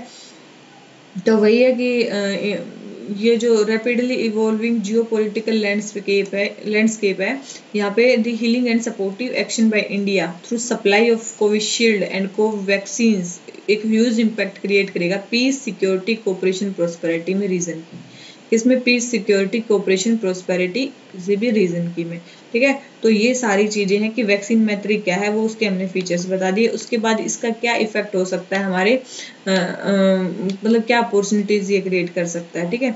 जो भी क्वेश्चन में लिखा हो आप मतलब देखो, जैसे कि की फीचर्स लिखा है, आप हेडलाइन में केवल की फीचर्स ही लिखोगे ऑफ वैक्सीन मैत्री, फिर लिखोगे इट प्रेजेंट्स न्यू अपॉर्चुनिटीज, तो आप अपॉर्चुनिटीज लिखोगे। जो भी पूछा है वो बॉडी में लिखोगे, वैक्सीन मैत्री जिसकी आप डिफाइन कर सकते हो किसमें, डेफिनेशन में, और फिर आप जैसे कि हमने कंक्लूड किया वैसे कंक्लूड कर सकते हैं, ठीक है। तो ऐसे हो गया हमारा क्वेश्चन नंबर 7 भी कंप्लीट हो गया। आ जाते हैं क्वेश्चन नंबर 8 पे। क्या बोलता है, discuss the potential of India Africa partnership in shaping global climate diplomacy, global climate diplomacy को शेप करने में इंडिया अफ्रीका का जो पार्टनरशिप है उसका पोटेंशियल हमें डिस्कस करना है। सबसे पहले क्लाइमेट के बारे में जो बात चल रही है, क्लाइमेट क्राइसिस सेंचुरी का ग्रेटेस्ट चैलेंज है, ठीक है, मतलब जो क्लाइमेट क्राइसिस है वो one of the greatest challenge है 21st सेंचुरी का, जिसमें मतलब इन्वायरमेंटल और जियोपॉलिटिकल कंसिक्वेंसेस के कुछ भी हो सकते हैं, ठीक है। और it calls for a stronger role for foreign policy in international climate policy, ठीक है। ग्लोबल क्लाइमेट डिप्लोमेसी में काफ़ी इंपॉर्टेंट रोल ये प्ले कर सकता है, जैसे कि UN framework convention of climate change, Paris climate change, ठीक है। तो इंडिया और अफ्रीका के पास एक ग्रेट पोटेंशियल है कि वो एड्रेस कर सके क्लाइमेट चेंज की थ्रेट को, इसलिए इंडिया और अफ्रीका एक साथ आ सकते हैं। और इंडिया और अफ्रीका के एक साथ आने के लिए मतलब एक हमारे कमिटमेंट भी है, इंडिया सस्टेनेबल डेवलपमेंट कमिटमेंट और अफ्रीका का एजेंडा 2063, ठीक है, एंड अफ्रीका का एजेंडा 2063, ठीक है। ये दोनों क्लाइमेट चेंज से वो करने के लिए वो किए गए हैं, लिए गए हैं डिसीजंस, ठीक है। उसके बाद आता है कि कौन से फैक्टर्स पे जो है इन्फ्लुएंस कर सकते हैं ग्लोबल क्लाइमेट डिप्लोमेसी को। सबसे पहले अगर हमारे इंटरेस्ट कन्वर्ज हो जाएं, ठीक है, उस पे, ठीक है, जैसे कि new Delhi declaration 2018 shared vision of vibrancy and resurgence in Indians Africa relation, ठीक है। उसके बाद है हम यूएनएफसीसी में जो रोल है उसके अफ्रीका के साथ मिलके हम अपनी से को इंक्रीज कर सकते हैं। उसके बाद अदर इंटरनेशनल फोरम में भी हम, जैसे कि इंटरनेशनल सोलर अलायंस है, उसमें भी अफ्रीका की पार्टनरशिप काफ़ी एक इम्पोर्टेंट रोल प्ले कर सकती है। फिर develop a closer partnership, Africa के साथ क्लोजर पार्टनरशिप अगर हम करते हैं तो वहाँ पे जियो पॉलिटिकल सिग्निफिकेंस इंडिया की इंक्रीज हो सकती है, ठीक है। और फिर अगर हम वहाँ पे क्लाइमेट के साथ भी करते हैं तो क्लाइमेट डिप्लोमेसी इंडिया इंक्रीज कर सकता है वहाँ पे। तो बस यही चीज़ें हैं कि फिर बोला है कि एक जर्मन वॉच है, उसने एक वो निकाला ग्लोबल क्लाइमेट रिस्क इंडेक्स, उसमें इंडिया जो है 4th मोस्ट अफेक्टेड कंट्री होगा 2018 में क्लाइमेट एक्सट्रीम क्लाइमेटिक इवेंट्स के कारण। तो इतने ज़्यादा अगर इंडिया 5th लार्जेस्ट कंट्री, इतने सारे कंट्रीज में थे, तो मतलब जो सिचुएशन की अर्जेंसी को समझते हुए जो इंडिया है उसने अपने जो रिन्यूएबल एनर्जी का शेयर है उसको इंक्रीज अभी इंडिया कर रहा है। सोलर एनर्जी, विंड एनर्जी 2030 तक हम 500 मेगावाट या गीगावाट जो भी है उस एनर्जी को क्रिएट करेंगे, ठीक है, जो भी इंडिया ने वो किया सोलर एनर्जी को। तो भैया एफर्ट्स इंडिया ले रही है। अगर इंडिया अफ्रीका की पार्टनरशिप होती है तो वो काफ़ी क्रिटिकल होगी हमारे फ्यूचर को डिटरमाइन करने के लिए, ठीक है। तो हमारा से है दोनों कंट्रीज़ का वो भी बढ़ जाएगा, ठीक है। तो वही है कि हमें क्या क्या करना चाहिए और ग्लोबल क्लाइमेट डिप्लोमेसी के बारे में, क्लाइमेट डिप्लोमेसी क्या है जो भी है आप बता सकते हो। उसके बाद आता है हमारा क्वेश्चन नंबर 9, क्या बोलता है, idea of English speaking nations cooperating with each other offer responsibility that India can take advantage of. जो इंग्लिश स्पीकिंग नेशंस का जो कंसेप्ट है, आइडिया है, वो एक दूसरे के साथ आने का, तो इससे इंडिया को एडवांटेज मिल सकता है। उसके मेरिट्स बताने, सबसे पहले इंग्लिश स्पीकिंग नेशन, इसको बोला जाता है एंग्लोस्फेयर, ठीक है, विद ब्रिटेन इसका फिगर हेड है। ये क्या है, इनमें common political belief, similar legal traditions और शेयर्ड जियो पॉलिटिकल इंटरेस्ट होंगे उन कंट्रीज में, एंग्लोस्फेयर के कंट्रीज में, ठीक है। और फिर वही है, तो एंग्लोस्फेयर का आइडिया कब आ रहा है, जैसे ही ब्रिटेन ब्रेग्जिट हुआ है तो उसके बाद ब्रिटेन अपनी एक ग्रुप बनाना चाहता है, ठीक है, एंग्लोस्फेयर वाले, तो उससे एक कुछ पोटेंशियल खुल गया है इंडिया के लिए भी। इस ग्रुप में मतलब कौन से हो सकते हैं, ये कोई इंस्टीट्यूशनलाइज्ड ग्रुप नहीं है, कोई एग्रीमेंट इस पे नहीं हुआ, मेनली मतलब इसमें हो सकते हैं जैसे कि US, UK, Canada, Australia, New Zealand, ये सारे कंट्रीज कोर हैं, मतलब एंग्लोस्फेयर के ये कंट्रीज आएंगे हमारे एंग्लोस्फेयर के कोर में, ठीक है। तो क्या क्या रीज़न है जिसके कारण इंडिया को इंगेज करना चाहिए। सबसे पहले इकोनॉमिक्स के कारण, हमारी इकोनॉमिक ग्रोथ होगी अगर इन कंट्रीज़ के साथ हम करते हैं। इंडियन डायस्पोरा मतलब ऐसी कंट्रीज़ में बहुत ज़्यादा रहती है, ठीक है, और स्टडीज़ के लिए या इन सब चीज़ों के लिए भी इंडियन डायस्पोरा जाती रहती है। उसके बाद हमारा जियो पॉलिटिकल इंटरेस्ट भी है वहाँ पे, ठीक है, जैसे कि इंडिया ने तो सिक्योरिटी जो डिफेंस टाइज भी एंग्लोस्फेयर कंट्रीज़ के साथ कर रखे हैं, जैसे कि यूएसए के साथ बेका, लिमोआ, कोमकासा सारे साइन कर रखे हैं। उसके बाद हमारे फुल पोटेंशियल को रियलाइज करने के लिए इंडिया को कुछ जो कंसर्न्स हैं उसको वो करना पड़ेगा, क्या वो करना पड़ेगा, अपने फुल पोटेंशियल को रियलाइज करने के लिए अपने रिजोल्व करना पड़ेगा कुछ कंसर्न्स को, जैसे कि अपने जो इन्फ्लुएंस है चाइना की उसको रोकना होगा, ठीक है, रीबैलेंस करना होगा ग्रोइंग इन्फ्लुएंस ऑफ चाइना जो हर कंट्रीज में बढ़ रही है, ठीक है। तो बायलेटरल टाइज इंडिया को करनी होंगी, ठीक है, सिक्योरिटी टाइज करनी होंगी। उसके बाद सम पॉलिटिकली सेंसिटिव इश्यूज हैं उनको सॉल्व करने की ज़रूरत है, जैसे कि इंडिया जो मतलब यूके जो है पाकिस्तान के बारे में, सीए बिल के बारे में जो भी हमारे बोन ऑफ कंटेंशन है उनको समझाने की ज़रूरत है कि व्हाट इंडिया वांट्स, ठीक है। अगर वो समझेंगे तभी जो इंडिया की एंग्लोस्फेयर में जो से है वो ज़्यादा हो पाएगा, ठीक है। तो और तो क्या, ये बस यही है, अनलाइक चाइना इंडिया के पास डज नॉट हैव टू तो वही है, चाइना की तरह इंडिया को बहुत ज़्यादा हार्ड वर्क नहीं करना पड़ेगा एंग्लोस्फेयर कंट्रीज़ के साथ बहुत ज़्यादा कोऑपरेशन करने में, क्योंकि इंडिया जो है ऑलरेडी काफ़ी उनके साथ इंडिया के रिलेशंस अच्छे हैं, बायलैटरल टाइज हैं इंडिया की उनके साथ। तो अगर ऐसा कोई स्पेयर बनता भी है तो it will be good for India's economic and strategic interests. ठीक है, तो ये क्वेश्चन भी हमारा हो जाता है। आ जाते हैं क्वेश्चन नंबर 10 पे। क्या बोलता है 10th है, recent developments in Myanmar more than posing a challenge for India's interest present it with dilemmas but are not easy to resolve. Comment, recent development of Myanmar more than posing. देखो अभी Myanmar में क्या हो रहा है, Myanmar में जो military है उसने डेमोक्रेटिक गवर्नमेंट को हटा दिया है और मिलिट्री वहाँ पे रूल कर रही है।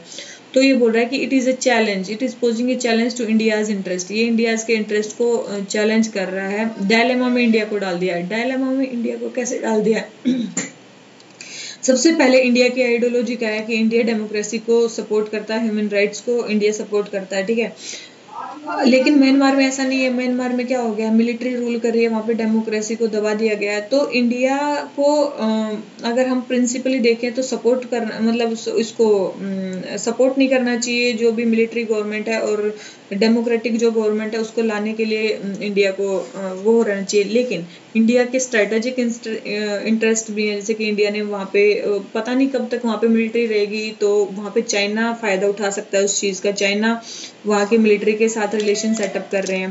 ठीक है, उसके बाद हमारे कुछ नॉर्थ ईस्ट के साथ इश्यूज हैं, जैसे नागालिम वाला इशू जो बहुत सारे एरिया को जाते हैं, इंसर्जेंसी, रिफ्यूजी वाला इशू जिसको वहाँ की मिलिट्री काफ़ी अच्छे से सोल्व कर सकती है। तो एज ए इंडिया के हम अगर अपने इंटरेस्ट्स के बारे में सोचें तो हमें कोई अलग स्टैंड लेना चाहिए, और अगर हम प्रिंसिपली सोचे तो इंडिया को सम डिफरेंट स्टैंड लेना चाहिए। तो वही है कि इंडिया जो है डायलेमा में फंस गया, उस पर हमें कमेंट करना है। तो वही चीज़ देख लेते हैं। रिसेंटली क्या हुआ है, Myanmar military grabbed power in coup third time, तीसरी बार नेशन की हिस्ट्री में ऐसा हुआ है कि वहाँ पे मिलिट्री ने काउप कर दिया है।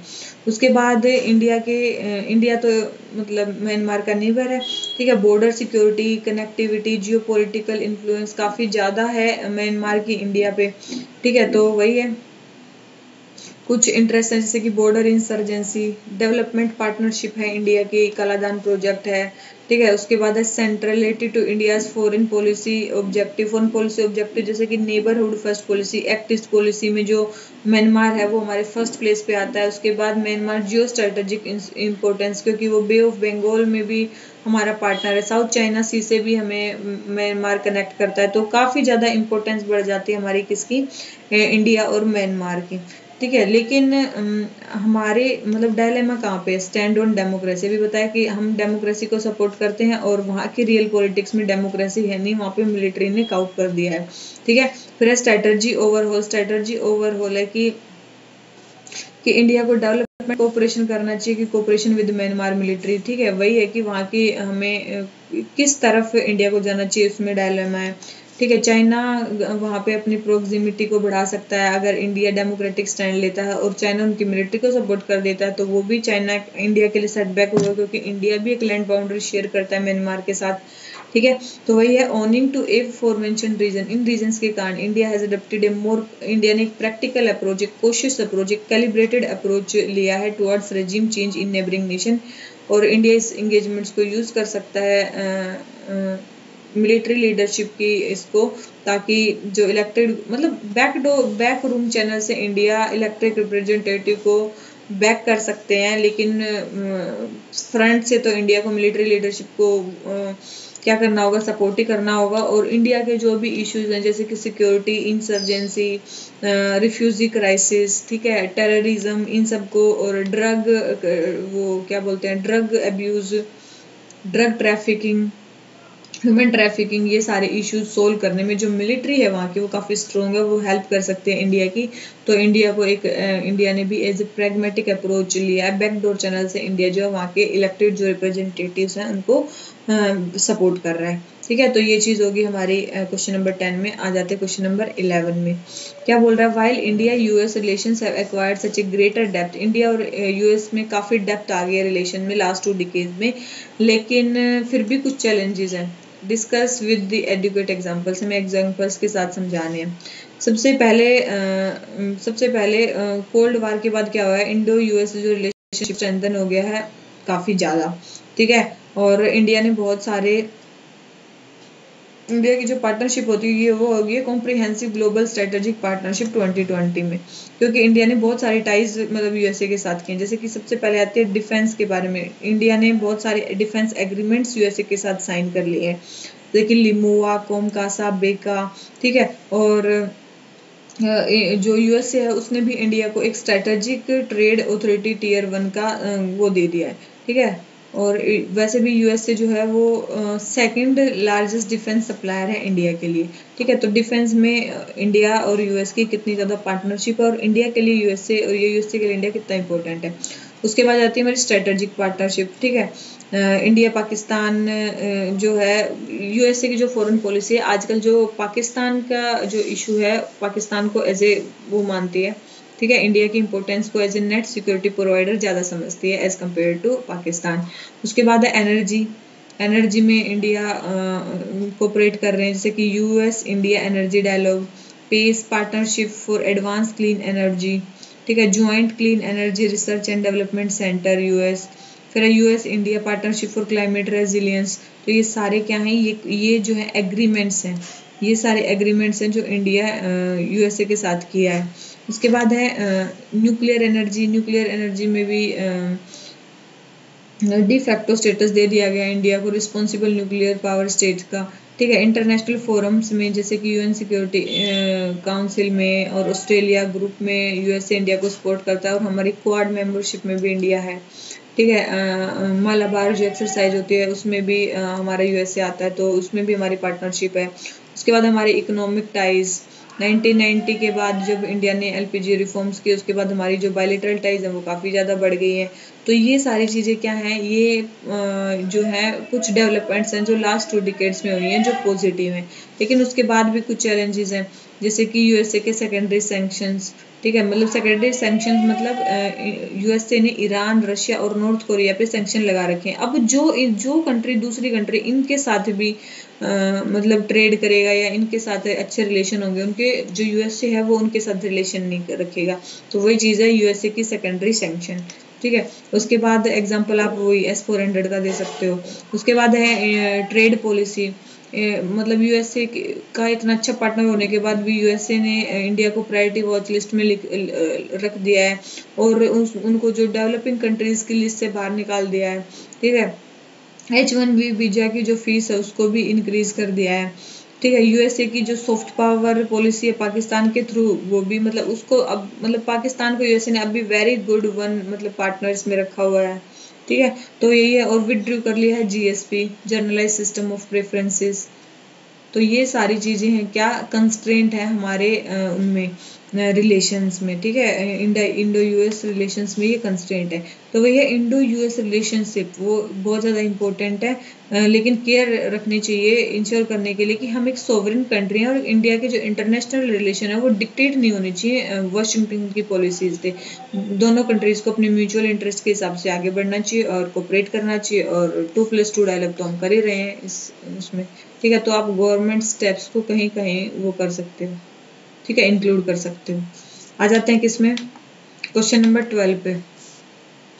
क्या बोलता है, in what way is technology shaping the discourse of geopolitics. Technology geopolitics का जो डिस्कोर्स है उसको कैसे शेप कर रही है। Also discuss the challenges it poses to India and way ahead. India को क्या क्या चैलेंजेस पोज करेगी और हमें वे अहेड बताना है। सबसे पहले टेक्नोलॉजिकल डेवलपमेंट और टेक्नोलॉजी का अडॉप्शन, जैसे कि artificial intelligence, big data countries जो यूज़ करती हैं। स्ट्रेटेजिक इम्पैक्ट है इसका, ठीक है। पॉलिटिकल, इकोनॉमिक और स्ट्रेटेजिक इम्पैक्ट है।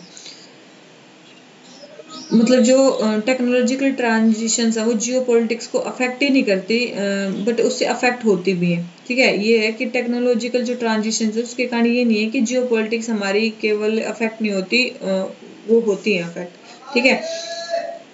Geographical position, access to resources, relationship with other countries, national priorities, domestic constraint, ये हर चीज़ जो है वो उनकी जो एस्पेक्ट है उसको रिफ्लेक्ट करता है। सबसे पहले टेक्नोलॉजिकल डेवलपमेंट के कारण मतलब क्या क्या हैं इश्यूज, जैसे कि इश्यूज आते हैं, जैसे चैलेंजेस आते हैं साइबर सिक्योरिटी के, हाइब्रिड वॉरफेयर के, एक्सपोज्ड वल्नरेबिलिटी, ठीक है। इनइक्वालिटी, मतलब जो इंफ्रा डेवलपमेंट इनइक्वालिटी होती है, जो बड़ी बड़ी कंट्रीज हैं, जो रिच कंट्रीज हैं वो जल्दी वो कर लेते हैं, तो वहाँ पे इनइक्वालिटी भी होती है, डिजिटल डिवाइड भी होता है। ठीक है, इंटरनेशनल स्टैंडिंग क्या है, ठीक है, डायरेक्टली कि जो टेक्नोलॉजिकल डेवलपमेंट है वो पॉलिटिकल स्टैंडिंग को डायरेक्टली भी इन्फ्लुएंस करती है और इनडायरेक्टली भी इन्फ्लुएंस करती है। जैसे कि इजराइल है, बहुत छोटी सी कंट्री, लेकिन टेक्नोलॉजी में बहुत आगे है, तो इजराइल को सब जानते हैं। ठीक है, वही इकोनॉमिक ग्रोथ में टेक्नोलॉजी हमारी हेल्प करती है कि वो हाई प्रोडक्टिविटी कर सकती है। जियो स्ट्रेटेजिक एडवांटेज भी है इसका। ठीक है, जियो स्ट्रेटेजिक एडवांटेज भी है। इसके बाद क्या है, बहुत सारे चैलेंजेस हैं। अभी साइबर सिक्योरिटी वाले तो हमने बता दिए थे। ठीक है, सबसे पहले लेक ऑफ मतलब क्लैरिटी नहीं है कि डिसरप्टिव टेक्नोलॉजी के क्या क्या इफेक्ट हो सकते हैं। असेसमेंट अभी तक नहीं हुआ है प्रॉपर कि मतलब डिसरप्टिव टेक्नोलॉजी क्या क्या हमें कर सकती है, जैसे कि डिजिटल करेंसी होगी, बिग डेटा हो गया, आर्टिफिशियल इंटेलिजेंस, कंप्यूटर हार्डवेयर, ये अगर डिसरप्ट हो जाए तो ये क्या क्या इनका इफेक्ट हो सकता है हमारी उस पर। ठीक है, उसके बाद है टेक जियांट्स की डोमिनेंट पोजीशन, प्रॉपर कंपटीशन नहीं है, तो कुछ जो टेक जियांट्स हैं वही पूरी उस पर डोमिनेशन बनाए बैठे हैं, ओलिगोपोली हो रखी है। डोमेस्टिक रेगुलेशंस इतने ज़्यादा स्ट्रॉन्ग नहीं है। ठीक है, इन पे। उसके बाद डेटा गवर्नेंस कंट्रीज में अच्छी नहीं है, डिसएग्रीमेंट से बिजनेसमैन के बीच में, सिविल सोसाइटी, गवर्नमेंट डिपार्टमेंट्स के बीच में डेटा के ऊपर कि डेटा को मतलब कैसे डिफाइन करना चाहिए, कौन से डेटा को पब्लिश करना चाहिए, कौन से डेटा को नहीं करना चाहिए। तो ये सारी जो चीज़ें हैं ये क्या है, कंस्ट्रेंट है। तो इसी चीज़ में इंडिया ने कुछ स्टेप्स लिए हैं, जैसे कि personal data protection bill India लेके आया है। ठीक है, 5G टेक्नोलॉजी में इंडिया इन्वेस्ट कर रहा है, ब्लॉकचेन टेक्नोलॉजी में इंडिया इन्वेस्ट कर रहा है। उसके बाद एक्सेस टू टेक्नोलॉजी जो है हमारे की फीचर है, बायलैटरल रिलेशन के फ्यूचर में कोई भी इंडिया किसी से वो करता है तो टेक्नोलॉजी का एक्सेस होना काफ़ी ज़रूरी है। तो ये इंडिया को और ज़्यादा कोहेरेंट पोजीशन को डेवलप करने की ज़रूरत है। ठीक है, तो वही चीज़ है। और हम मिनिस्ट्री ऑफ एक्सटर्नल अफेयर्स ने इसलिए एक नेक्स्ट डिवीजन को भी खोला है, new emerging strategic technology division जो है मिनिस्ट्री ऑफ एक्सटर्नल अफेयर्स ने वो क्रिएट किया है, ताकि इंडिया जो है वो जो भी एमर्जिंग टेक्नोलॉजी है उससे रिलेटेड हमारी फॉरेन पॉलिसी ऑब्जेक्टिव्स कैसे अफेक्ट कर सकते हैं या कैसे हो सकते हैं, या हमारा फ्यूचर कैसे हो सकता है उसमें, उसके ऊपर काफ़ी वो है, ध्यान है इंडिया का। ठीक है, तो इसीलिए ये सारी चीज़ें आ जाती है हमारी किसमें, जियो पॉलिटिक्स में टेक्नोलॉजी कैसे हेल्प कर सकती है। उसके बाद आते हैं क्वेश्चन नंबर 13 पे, क्या बोलता है, elaborating the new strategic possibilities opening up in Gulf region. Gulf region में कौन कौन सी new strategic possibility open up हो रही है, इलेबोरेट करनी है और चैलेंजेस बताने हैं वहाँ के, इस रीजन में इंडिया के क्या क्या चैलेंजेस हैं। सबसे पहले तो गल्फ रीजन के बारे में आप बता सकते हो, वेस्ट एशियन रीजन और गल्फ जो पर्टिकुलर वो वाइटल है इंडिया के इंटरेस्ट के लिए, बहुत सारी डायस्पोरा वहाँ पे रहती है, एनर्जी सिक्योरिटी हमारी वहाँ से है, पॉलिटिकल और सिक्योरिटी टाइज वहाँ से हैं। ठीक है, मैरीटाइम सिक्योरिटी हमारी वहाँ से है। ठीक है, तो बेशक कुछ चैलेंजेस हों इसमें, लेकिन कुछ पॉसिबिलिटीज़ हैं, जैसे कि इकोनॉमिक डाइवर्सिफिकेशन, बहुत सारे प्रोजेक्ट्स वहाँ पे चल रहे हैं, बहुत सारे एवेन्यूज हैं इंडिया के लिए जो वहाँ पे इंडिया शुरू कर सकता है, renewable energy, higher education, technological innovation, smart cities, ये सारी चीज़ें। उसके बाद जो हमारे इकोनॉमिक टाइज हैं वो ट्रांसलेट हो सकते हैं पॉलिटिकल इन्फ्लुएंस में उस रीजन में। ठीक है, हमारे यूएई और सऊदी अरेबिया के साथ जो रिलेशन स्ट्रेंथन हो सकते हैं। उसके बाद क्या है, मतलब है भी उनके साथ हमारे अच्छे रिलेशंस हैं। ठीक है, सिमिलरली हमारा इंडिया इजराइल रिलेशंस हैं, उनका भी डीपनिंग हो रहा है। ठीक है, तो वही है। उसके बाद 2020 में जो अब्राहम एकॉर्ड हुआ है उसने भी फर्दर स्कोप खोल दिया है अरब इजराइल रीअप्रोचमेंट का।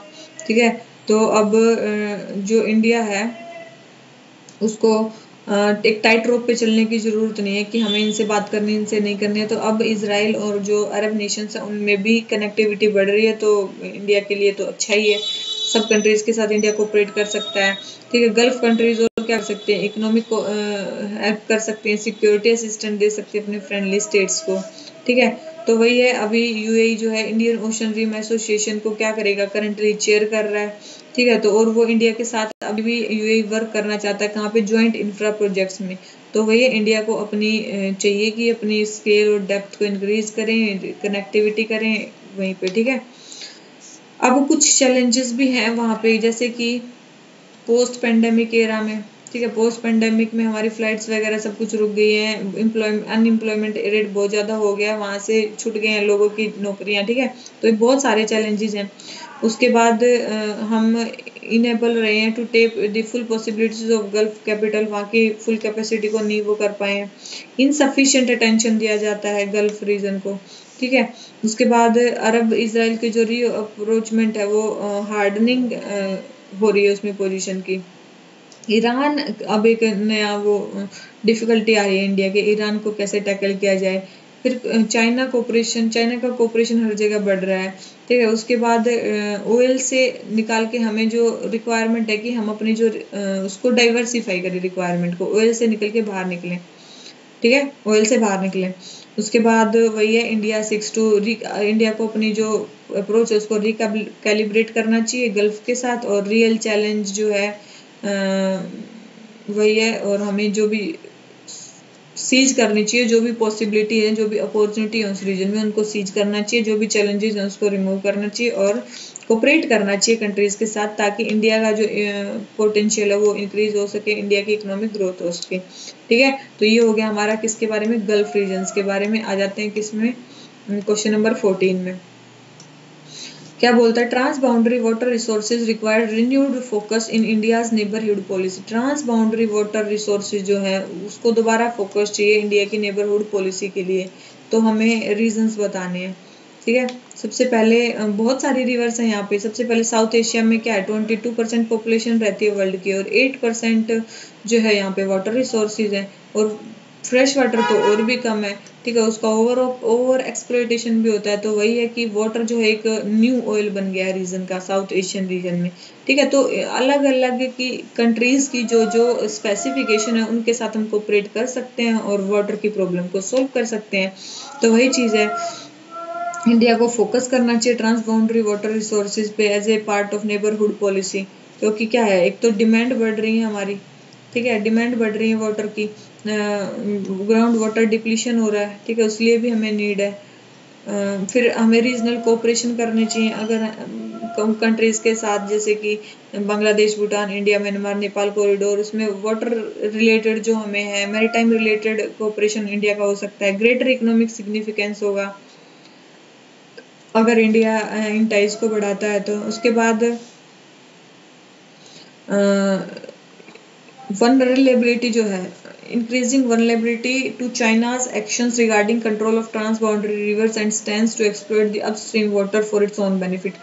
हाँ, तो वही है, वल्नरेबिलिटी भी बहुत ज़्यादा है कि इंडिया को मतलब अपने टाइज को इम्प्रूव करना होगा। जैसे चाइना है वो ब्रह्मपुत्र रिवर पे डैम बना रहा है ऊपर, ठीक है, तो इससे अगर वो डेटा भी अगर उसका अच्छे से रिलीज नहीं करता है तो इंडिया के लिए फ्लडिंग की सिचुएशन काफ़ी ज़्यादा हो सकती है, और इससे इंडिया के वो हो सकते हैं। तो इंडिया को जो है कोऑपरेट करने की काफ़ी ज़्यादा ज़रूरत है इन चीज़ों में, और इंडिया में जो है स्कार्सिटी भी काफ़ी ज़्यादा हो रही है। तो पाकिस्तान के साथ इंडस वाटर ट्रीटी, ठीक है, और म्यांमार के साथ कालादान जो भी है वो कालादान रिवर भी है, उस पर भी कोऑपरेट कर सकते हैं।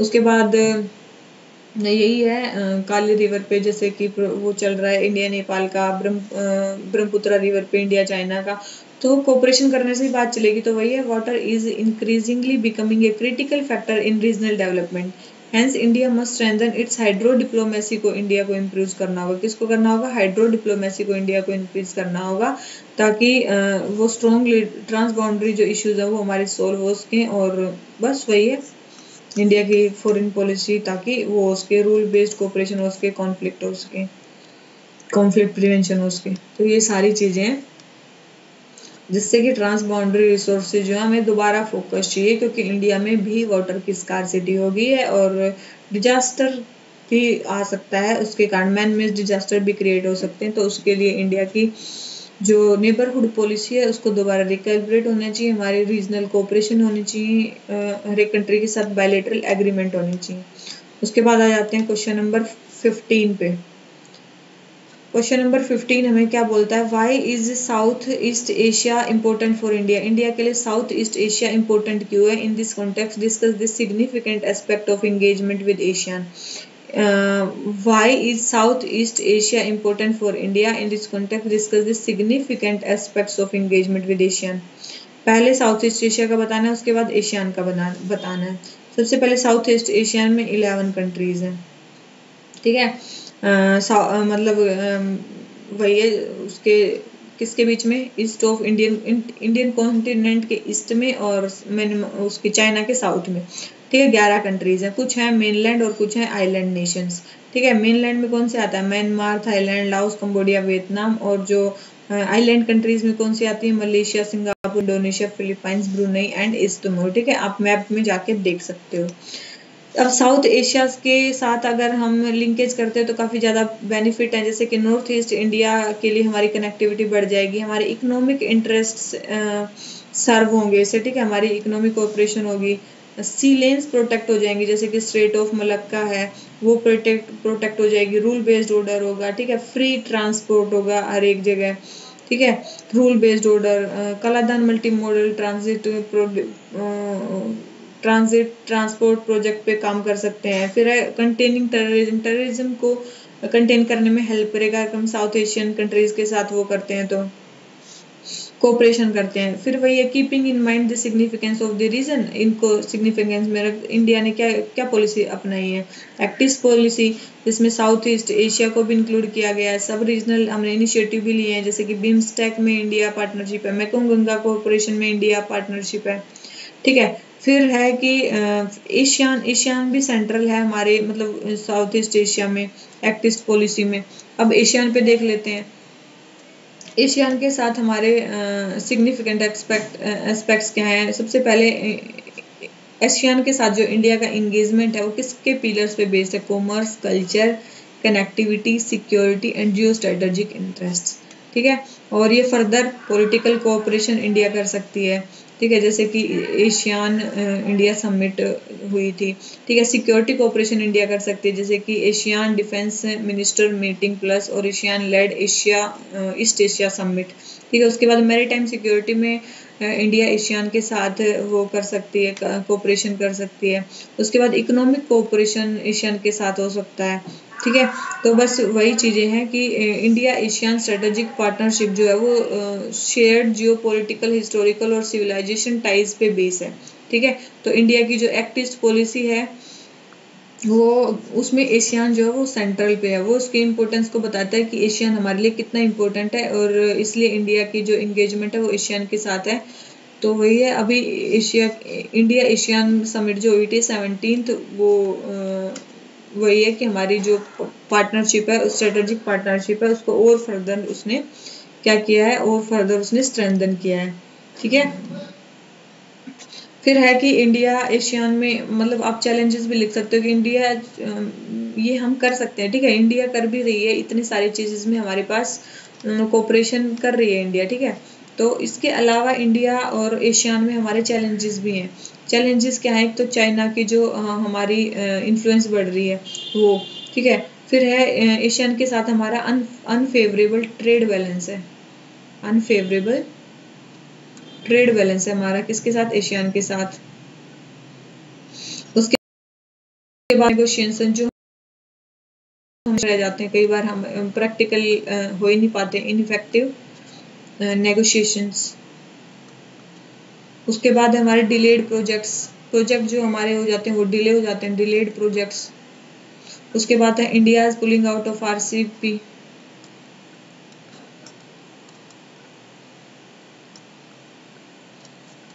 ठीक है, India is pulling out of RCEP. तो वही है, ये सारी जो है लिमिटेशंस हैं हमारे इंडिया एशियन टाइज में। अगर इंडिया एशियन टाइज में अगर ये सारी चीज़ें अगर इंडिया और एशियन मिलके सोल्व कर लेते हैं तो वही है, इंडिया को भी फ़ायदा होगा और एशियन कंट्रीज़ को भी फ़ायदा होगा, ठीक है। तो ये सारी चीज़ें इंडिया एशियन के बारे में। आ जाते हैं क्वेश्चन नंबर 16 पे। क्वेश्चन नंबर 16 क्या बोलता है, even as old issue remain unresolved. Old बहुत सारे इशू अनरिजॉल्व है, लेकिन WTO है उसमें और सारे मतलब नए चैलेंजेस आ रहे हैं, ठीक है। तो हमें बताना है कि कोविड-19 के कारण भी क्या क्या चैलेंजेस आए हैं, नए चैलेंजेस, ठीक है। तो सबसे पहले WTO 1995 में आया, most significant multilateral organisation, rule of trade between nations के बारे में बात करती है, settle trade dispute between members, और सपोर्ट करती है किसको, डेवलपिंग कंट्रीज की नीड्स को, ठीक है। उसके बाद बहुत सारे लॉन्ग स्टैंडिंग इश्यूज भी हैं, क्या क्या इश्यूज हैं, जैसे कि एग्रीकल्चर सब्सिडीज का इशू पहले से ही है, ठीक है। अफोर्डेबल मेडिसिन्स का, मतलब जो इंटेलेक्चुअल प्रॉपर्टी ऑर्गेनाइज ट्रिप्स का जो एग्रीमेंट्स है उसको जो कुछ कंट्रीज फॉलो नहीं करती हैं वो, एग्रीकल्चर सब्सिडीज का इश्यूज, नॉन टैरिफ बैरियर का issue, technical barriers to trade, cyto और फाइटोसैनिटरी मेजर्स, उसके बाद नॉन ट्रेड इशू जैसे कि environmental protection, labour issues, GI tag का रिकॉग्निशन, ये इश्यूज पहले ही चल रहे हैं, ठीक है, इंडिया और उसके बीच में, ठीक है। अब आ जाता है कि कोविड क्राइसिस के कारण डब्ल्यूटीओ में मतलब क्या क्या इश्यूज आए, जैसे कि ई कॉमर्स, सबने प्रोटेक्शनिज्म शुरू कर दिया, ई कॉमर्स का जो बिजनेस है वो काफी ज्यादा बढ़ गया है, ठीक है। पेंडेमिक इंड्यूस्ड डिजिटलाइजेशन हुआ है पूरे वर्ल्ड में, और ये क्या है, अनइक्वली हुआ है, अनइवन है ये, मतलब हर जगह इक्वल नहीं है, ठीक है। तो वही है जो डब्ल्यूटीओ के ओरिजिनल एजेंडा में डिजिटल ट्रेड तो है ही नहीं।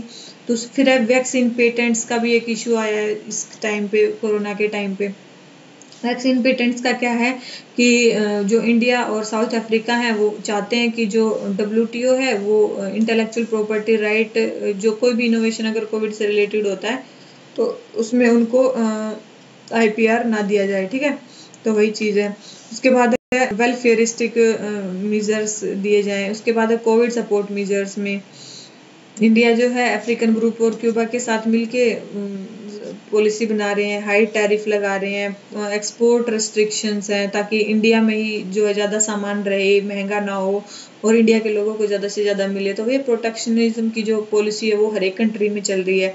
उसके बाद रिस्ट्रिक्टिव मेजर्स सर्विसेज में जो डेवलप कंट्रीज चाहती हैं कि वो हमारी रिटेल, ई कॉमर्स और इंश्योरेंस सेक्टर में आए, लेकिन यहाँ पे काफ़ी ज़्यादा क्या है, रिस्ट्रिक्टिव मेजर्स हैं, सर्विसेज सेक्टर पे काफ़ी ज़्यादा हमने टैरिफ्स लगा रखे हैं। तो ये कोविड के कारण हमारे क्या हो गए, ये हो गए हमारे इश्यूज कोविड के कारण, और पहले हमने पढ़ लिए जो पहले डिकेड्स लॉन्ग से जो चल रहे थे। तो वही है दी further issue of strengthening the dispute resolution mechanism remain A lingering question, मतलब डिस्प्यूट रिजोल्यूशन का जो क्वेश्चन है वो भी एक इम्पोर्टेंट क्वेश्चन है जो रह गया है। तो वही है कि मतलब मेन अभी तो क्या चाहिए इंडिया को, मतलब किसी भी कंट्री को इकोनॉमिक रिकवरी चाहिए पोस्ट कोविड, और उसके बाद rule based multilateral trade order जो है मेंटेन होना चाहिए डब्ल्यूटीओ में, ठीक है, rule based multilateral trade order, ठीक है। तो ये चीज आप कर सकते हो। देखो कि इसमें क्या क्या पूछा था और आपने क्या आंसर दिया है, ठीक है। तो वही है कि बहुत सारे इश्यूज अब भी अनरिजॉल्व हैं, लेकिन कोविड के कारण तो और ज़्यादा चैलेंजेस आ गए हैं, ठीक है। तो हमें इनको सबको सोल्व करने की ज़रूरत है। आ जाते हैं क्वेश्चन नंबर 17 पे। For India to gets its larger geo strategy in place it needs to fine tune its Indian ocean strategy, मतलब इंडिया को इंडियन ओशन स्ट्रेटजी को अपनी फाइन ट्यून करना पड़ेगा अपनी लार्जर जियो स्ट्रेटजी को प्लेस में रखने के लिए। चैलेंजेस क्या हैं और कैसे ओवरकम कर सकते हैं। सबसे पहले इंडियन ओशन रीजन जो है 1/3 इंडियन पॉपुलेशन, वर्ल्ड की पॉपुलेशन यहाँ पे रहती है इंडियन ओशन रीजन में। 25% लैंड मास यहाँ का है और 40% जो वर्ल्ड के ऑयल एंड गैस रिसोर्सेज है वो यहीं पे है, ठीक है। इंडिया जो है इंडियन ओशन में सेंट्रली लोकेटेड है, इंडिया की कोस्ट लाइन इतनी है, तो वही है, तो इंडिया के इंटरेस्ट तो होंगे ही, ठीक है। तो वही है, वाइटल क्यों है, वही है, India needs to fine tune its Indian ocean जो भी स्ट्रेटजी है to get its larger geo strategy in place.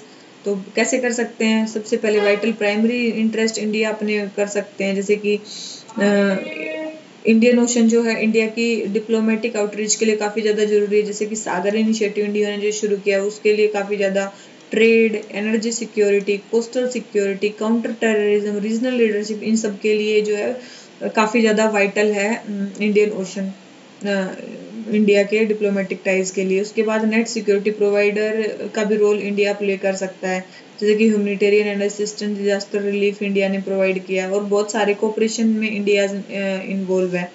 उसके बाद इंडियन ओशन रीजन और उसका इंडो पैसिफिक के इम्पैक्ट भी बहुत ज़्यादा, बहुत सारे चोकिंग पॉइंट्स यहाँ पे हैं, उसके बाद पायरेसी को थ्रेट है, ठीक है, स्ट्रेटेजिक इंपोर्टेंस है यहाँ की काफ़ी ज़्यादा। उसके बाद इंडियन ओशन रीजन जो है यहाँ पे चाइना को काउंटर करने में भी हेल्प कर सकता है, ठीक है। तो इसमें काफ़ी, जैसे कि चाइना क्या किस किस चीज़ के थ्रू, BRI के थ्रू और मैरीटाइम सिल्क रूट के through, string of pearls, ports को एक्वायर कर रहा है, नेवल बेसिस वहाँ पे बना रहा है, तो हेजिमनी बना रहा है वो साउथ चाइना सी में। तो भैया हम इंडियन ओशन को उस चीज़ से प्रोटेक्ट कर सकते हैं, और तो भैया इंडिया को उसमें और ज़्यादा प्रोमिनेंट रोल प्ले करना चाहिए। However India's influence in Indian ocean region कुछ श्रंक हो गई है, बेशक उसकी कितनी भी अच्छी लोकेशन है। ऐसा क्यों है? सबसे पहले तो कैपेसिटी और कैपिटल, ठीक है, दो कैपिटल का मतलब मनी की कमी और कैपेसिटी बिल्डिंग नहीं है, ठीक है, रिसोर्सेज कम है और लॉजिस्टिक चैलेंज है। उसके बाद है रीजनल अरेंजमेंट जो है, रीजनल कोऑपरेशन हमारी सक्सेसफुल नहीं हो रही है। उसके बाद है जियो पॉलिटिकल चैलेंजेस भी काफ़ी ज़्यादा हैं। पावर स्ट्रगल है, क्लैश ऑफ वैल्यूज हो जाता है जब हम किसी कंट्रीज के साथ कोई रीजनल कोऑपरेशन करते हैं, ठीक है। तो ये सारी चीज़ें हैं जो चैलेंज हैं कि इंडियन ओशन रीजन में इंडिया की जो सिग्निफिकेंस है वो क्या हो गई, कम हो गई है, ठीक है। उसके बाद है इंडिया क्या कर सकता है, इंडिया रीजनल और सब रीजनल ग्रुपिंग बना सकता है।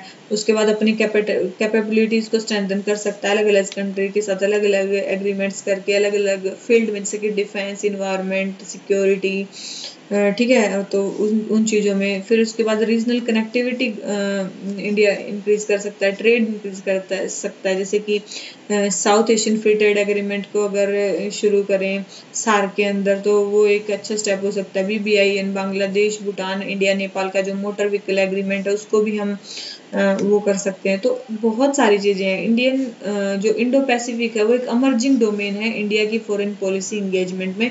तो इंडिया को जो है free and open Indo Pacific जो आइडिया है उसको चैंपियन करना चाहिए, और सागर जो initiative security and growth for all in the region, और जो इंडो पैसिफिक ओशन इनिशिएटिव है ये तो इंडिया ले ही रहा है, ठीक है। तो इंडो पैसिफिक के लिए, इंडियन ओशन रीजन के लिए इंडिया कुछ स्टेप भी ले रहा है, लेकिन उसकी कुछ कमियां भी हैं, और कुछ कमियां बता दो और क्यों सिग्निफिकेंस है इंडियन ओशन रीजन का, वो भी आपने देख लिया है, ठीक है। अब आ जाते हैं किसमें, क्वेश्चन नंबर 18 पे। क्या बोलता है, the role of diaspora as a strategic asset of India has never been so acutely felt as it present scenario of global and domestic challenges. तो वही है कि डायस्पोरा का रोल ग्लोबल में क्या है और डोमेस्टिक चैलेंजेस को सोल्व करने में कैसे हेल्प करता है वो बताना है। सबसे पहले आप डायस्पोरा के बारे में बता सकते हो कि कितने डायस्पोरा है। वर्ल्ड माइग्रेशन रिपोर्ट 2020 उसने बताया कि इंडिया जो है लीडिंग कंट्री है ओरिजिन ऑफ इंटरनेशनल माइग्रेंट्स में 17.5 मिलियन स्ट्रॉन्ग डायस्पोरा के साथ। अगर हम 5 डिकेड्स को टोटल मिला दे तो इंडिया की डायस्पोरा 30 मिलियन हो जाती है, जो उसकी वर्ल्ड की सबसे लार्जेस्ट डायस्पोरा है, ठीक है। डोमेस्टिक चैलेंजेस को कैसे सोल्व कर सकती है हमारी डायस्पोरा, इकोनॉमिक ग्रोथ डिक्लाइन हो सकती है, जैसे कि मतलब देखो इकोनॉमिक ग्रोथ जो हमारी डिक्लाइन हो रही है, अनएम्प्लॉयमेंट राइज हो रहा है, उसको सोल्व कर सकती है, ठीक है। डायस्पोरा मनी को हेल्प कर, मनी मतलब इन्वेस्टमेंट करके इंडिया में, ठीक है, इन्वेस्टमेंट कम हो रहे तो डायस्पोरा इन्वेस्ट कर सकती है, इकोनॉमिक स्लो डाउन को रोक सकती है, ठीक है। उसके बाद क्या है, सोशियो इकोनॉमिक जो डेवलपमेंट है इंडिया उसको इंश्योर कर सकती है, ठीक है। किसके थ्रू, रेमिटेंसेस को भेजने के थ्रू, जैसे कि इंडिया ने 2018 में सबसे ज़्यादा रेमिटेंस इंडिया ने वो किया है।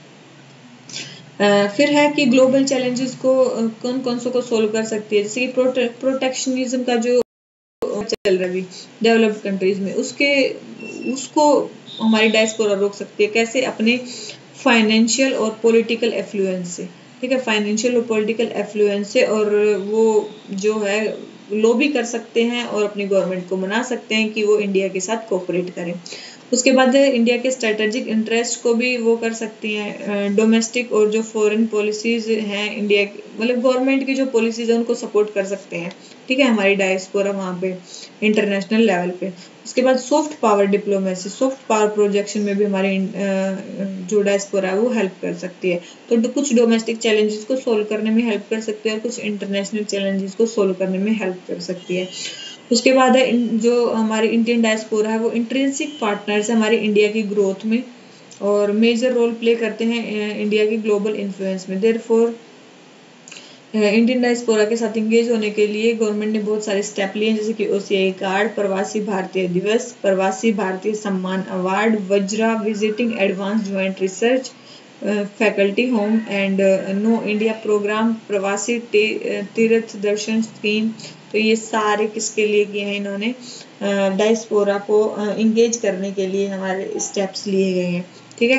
तो ये भी क्वेश्चन हमारा हो जाता है कि ग्लोबल चैलेंजेस को कैसे सोल्व करेगी, डोमेस्टिक चैलेंजेस को कैसे सपोर्ट करेगी, हमारी डायस्पोरा कहाँ है। प्री के लिए आप देखोगे सबसे ज़्यादा कहाँ है, सबसे कम कहाँ है, ठीक है, कितने नंबर में है। तो ये सारी चीज़ें आप प्री में याद कर सकते हो। अब आ जाते हैं क्वेश्चन नंबर 19 में। क्वेश्चन नंबर 19 क्या बोलता है, India is looking at CARICOM and FIPIC as partners in pursuing mutual beneficial policies to address global climate change and development of blue economy. हमें डिस्कस करना है। तो देखो सबसे पहले इंडिया किसकी तरफ देख रहा है, India is looking eight India Caribbean forum for Indo Pacific island. दो इसकी तरफ देख रहा है, कैरिकोम और forum for Indo Pacific island cooperation, ठीक है।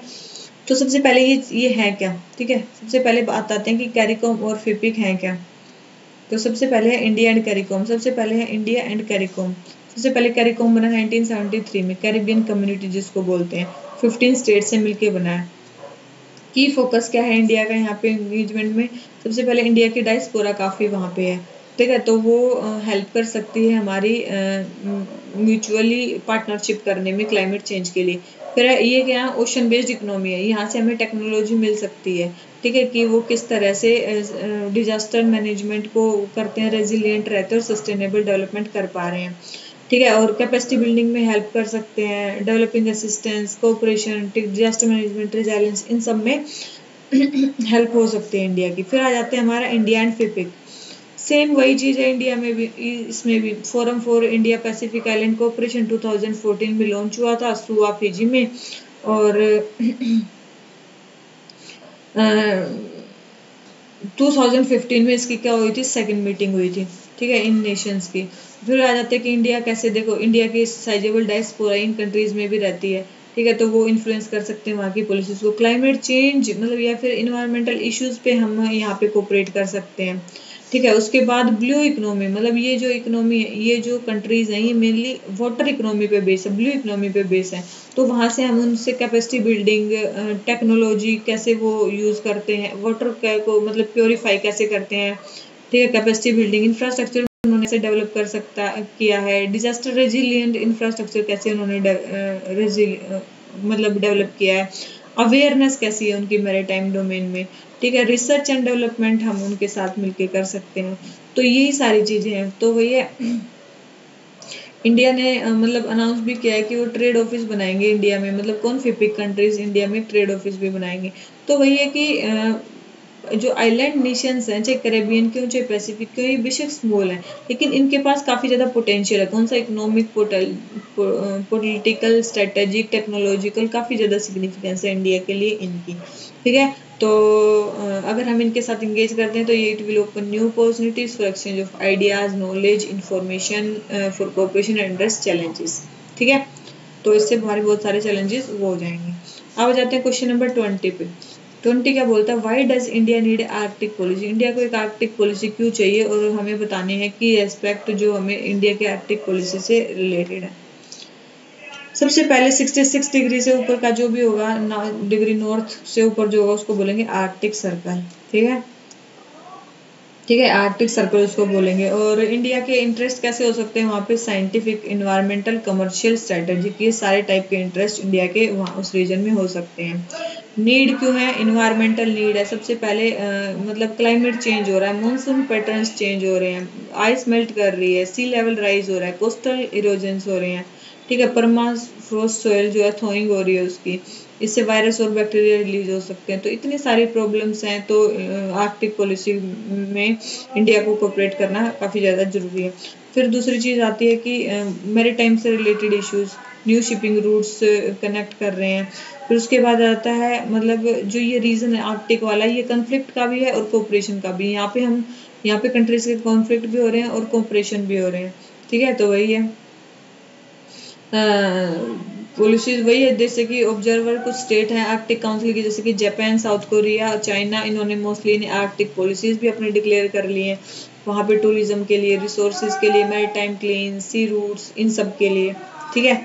तो अब क्या पूछा है कि ये हमें पता चल गया कि इसकी इम्पोर्टेंस भी, स्ट्रेटेजिक भी है, इन्वायरमेंट भी है, पॉलिटिकल भी है, हर टाइप की है, ठीक है। तो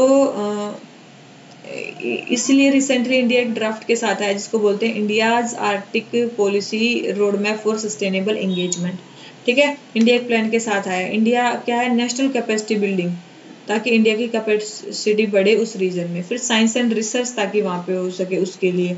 इकोनॉमिक और ह्यूमन डेवलपमेंट कोऑपरेशन वहाँ पे मतलब आर्कटिक में जो है इंडिया करना चाहता है, ताकि वहाँ पे नेचुरल रिसोर्सेज मिनरल्स को टैप कर सकें और अपनी डेवलपमेंट कर सके। उसके बाद ट्रांसपोर्टेशन ऑफ कम्युनिटी में कनेक्टिविटी में भी जो है आर्कटिक पॉलिसी हमारी हेल्प कर सकती है। उसके बाद है गवर्नेंस में, इंटरनेशनल कोऑपरेशन में आर्कटिक जो काउंसिल वाली कंट्रीज हैं इंडिया उनके साथ कोऑपरेट कर सकता है। और फिर गवर्नेंस से जो भी इनिशिएटिव होंगे जैसे कि क्लाइमेट चेंज से रिलेटेड, इन्वायरमेंट से रिलेटेड, वहाँ पे इंडिया का कुछ से हो सकता है। तो वही है कि जो ड्राफ्ट पॉलिसी है while spelling out India's focus in Arctic does well to address the sensitivity of Arctic countries by using term common heritage of for Arctic region. तो वही है कि इंडिया की पॉलिसी आई है, ऐसी बहुत सारी कंट्रीज ने आर्कटिक के लिए पॉलिसीज बना दी। तो इससे क्या चलता है कि it is the common heritage for Arctic reason. ठीक है, तो इंडिया को अपने एंगेजमेंट को डीप करना चाहिए आर्कटिक काउंसिल कंट्रीज के साथ, और ताकि इंडिया मैक्सिमम बेनिफिट्स को ड्राइव कर सके जो भी हमें अपॉर्चुनिटी मिली है उससे। ठीक है, तो आर्कटिक रीजन में इंडिया को क्या करना चाहिए। ठीक है, तो आप इसके बारे में और भी पॉइंट्स देख सकते हो। तो देखो आज हमारे 20 क्वेश्चंस तो कंप्लीट हो गए हैं, लेकिन इसमें आपको एक चीज और करनी है। इसमें आपको क्या करना है, इसमें सबसे पहले आपको क्वेश्चन देखना है, खुद ब्रेनस्टॉर्मिंग करनी है, 2-4 जो पॉइंट्स इसमें लिखे हुए हैं आपको उसमें वो ऐड करने हैं। उसके अलावा जैसे कि आर्कटिक पॉलिसी इंडिया की है, तो आप गूगल करो आर्कटिक के बारे में जितनी चीजें सारी अभी पढ़ लो। तो आपके है ना जैसे कि 20 टॉपिक्स, इसमें अलग अलग 20 टॉपिक्स पे क्वेश्चन आए हुए हैं, तो आपके जो 20 टॉपिक्स हैं वो सारे कंप्लीट हो जाएंगे।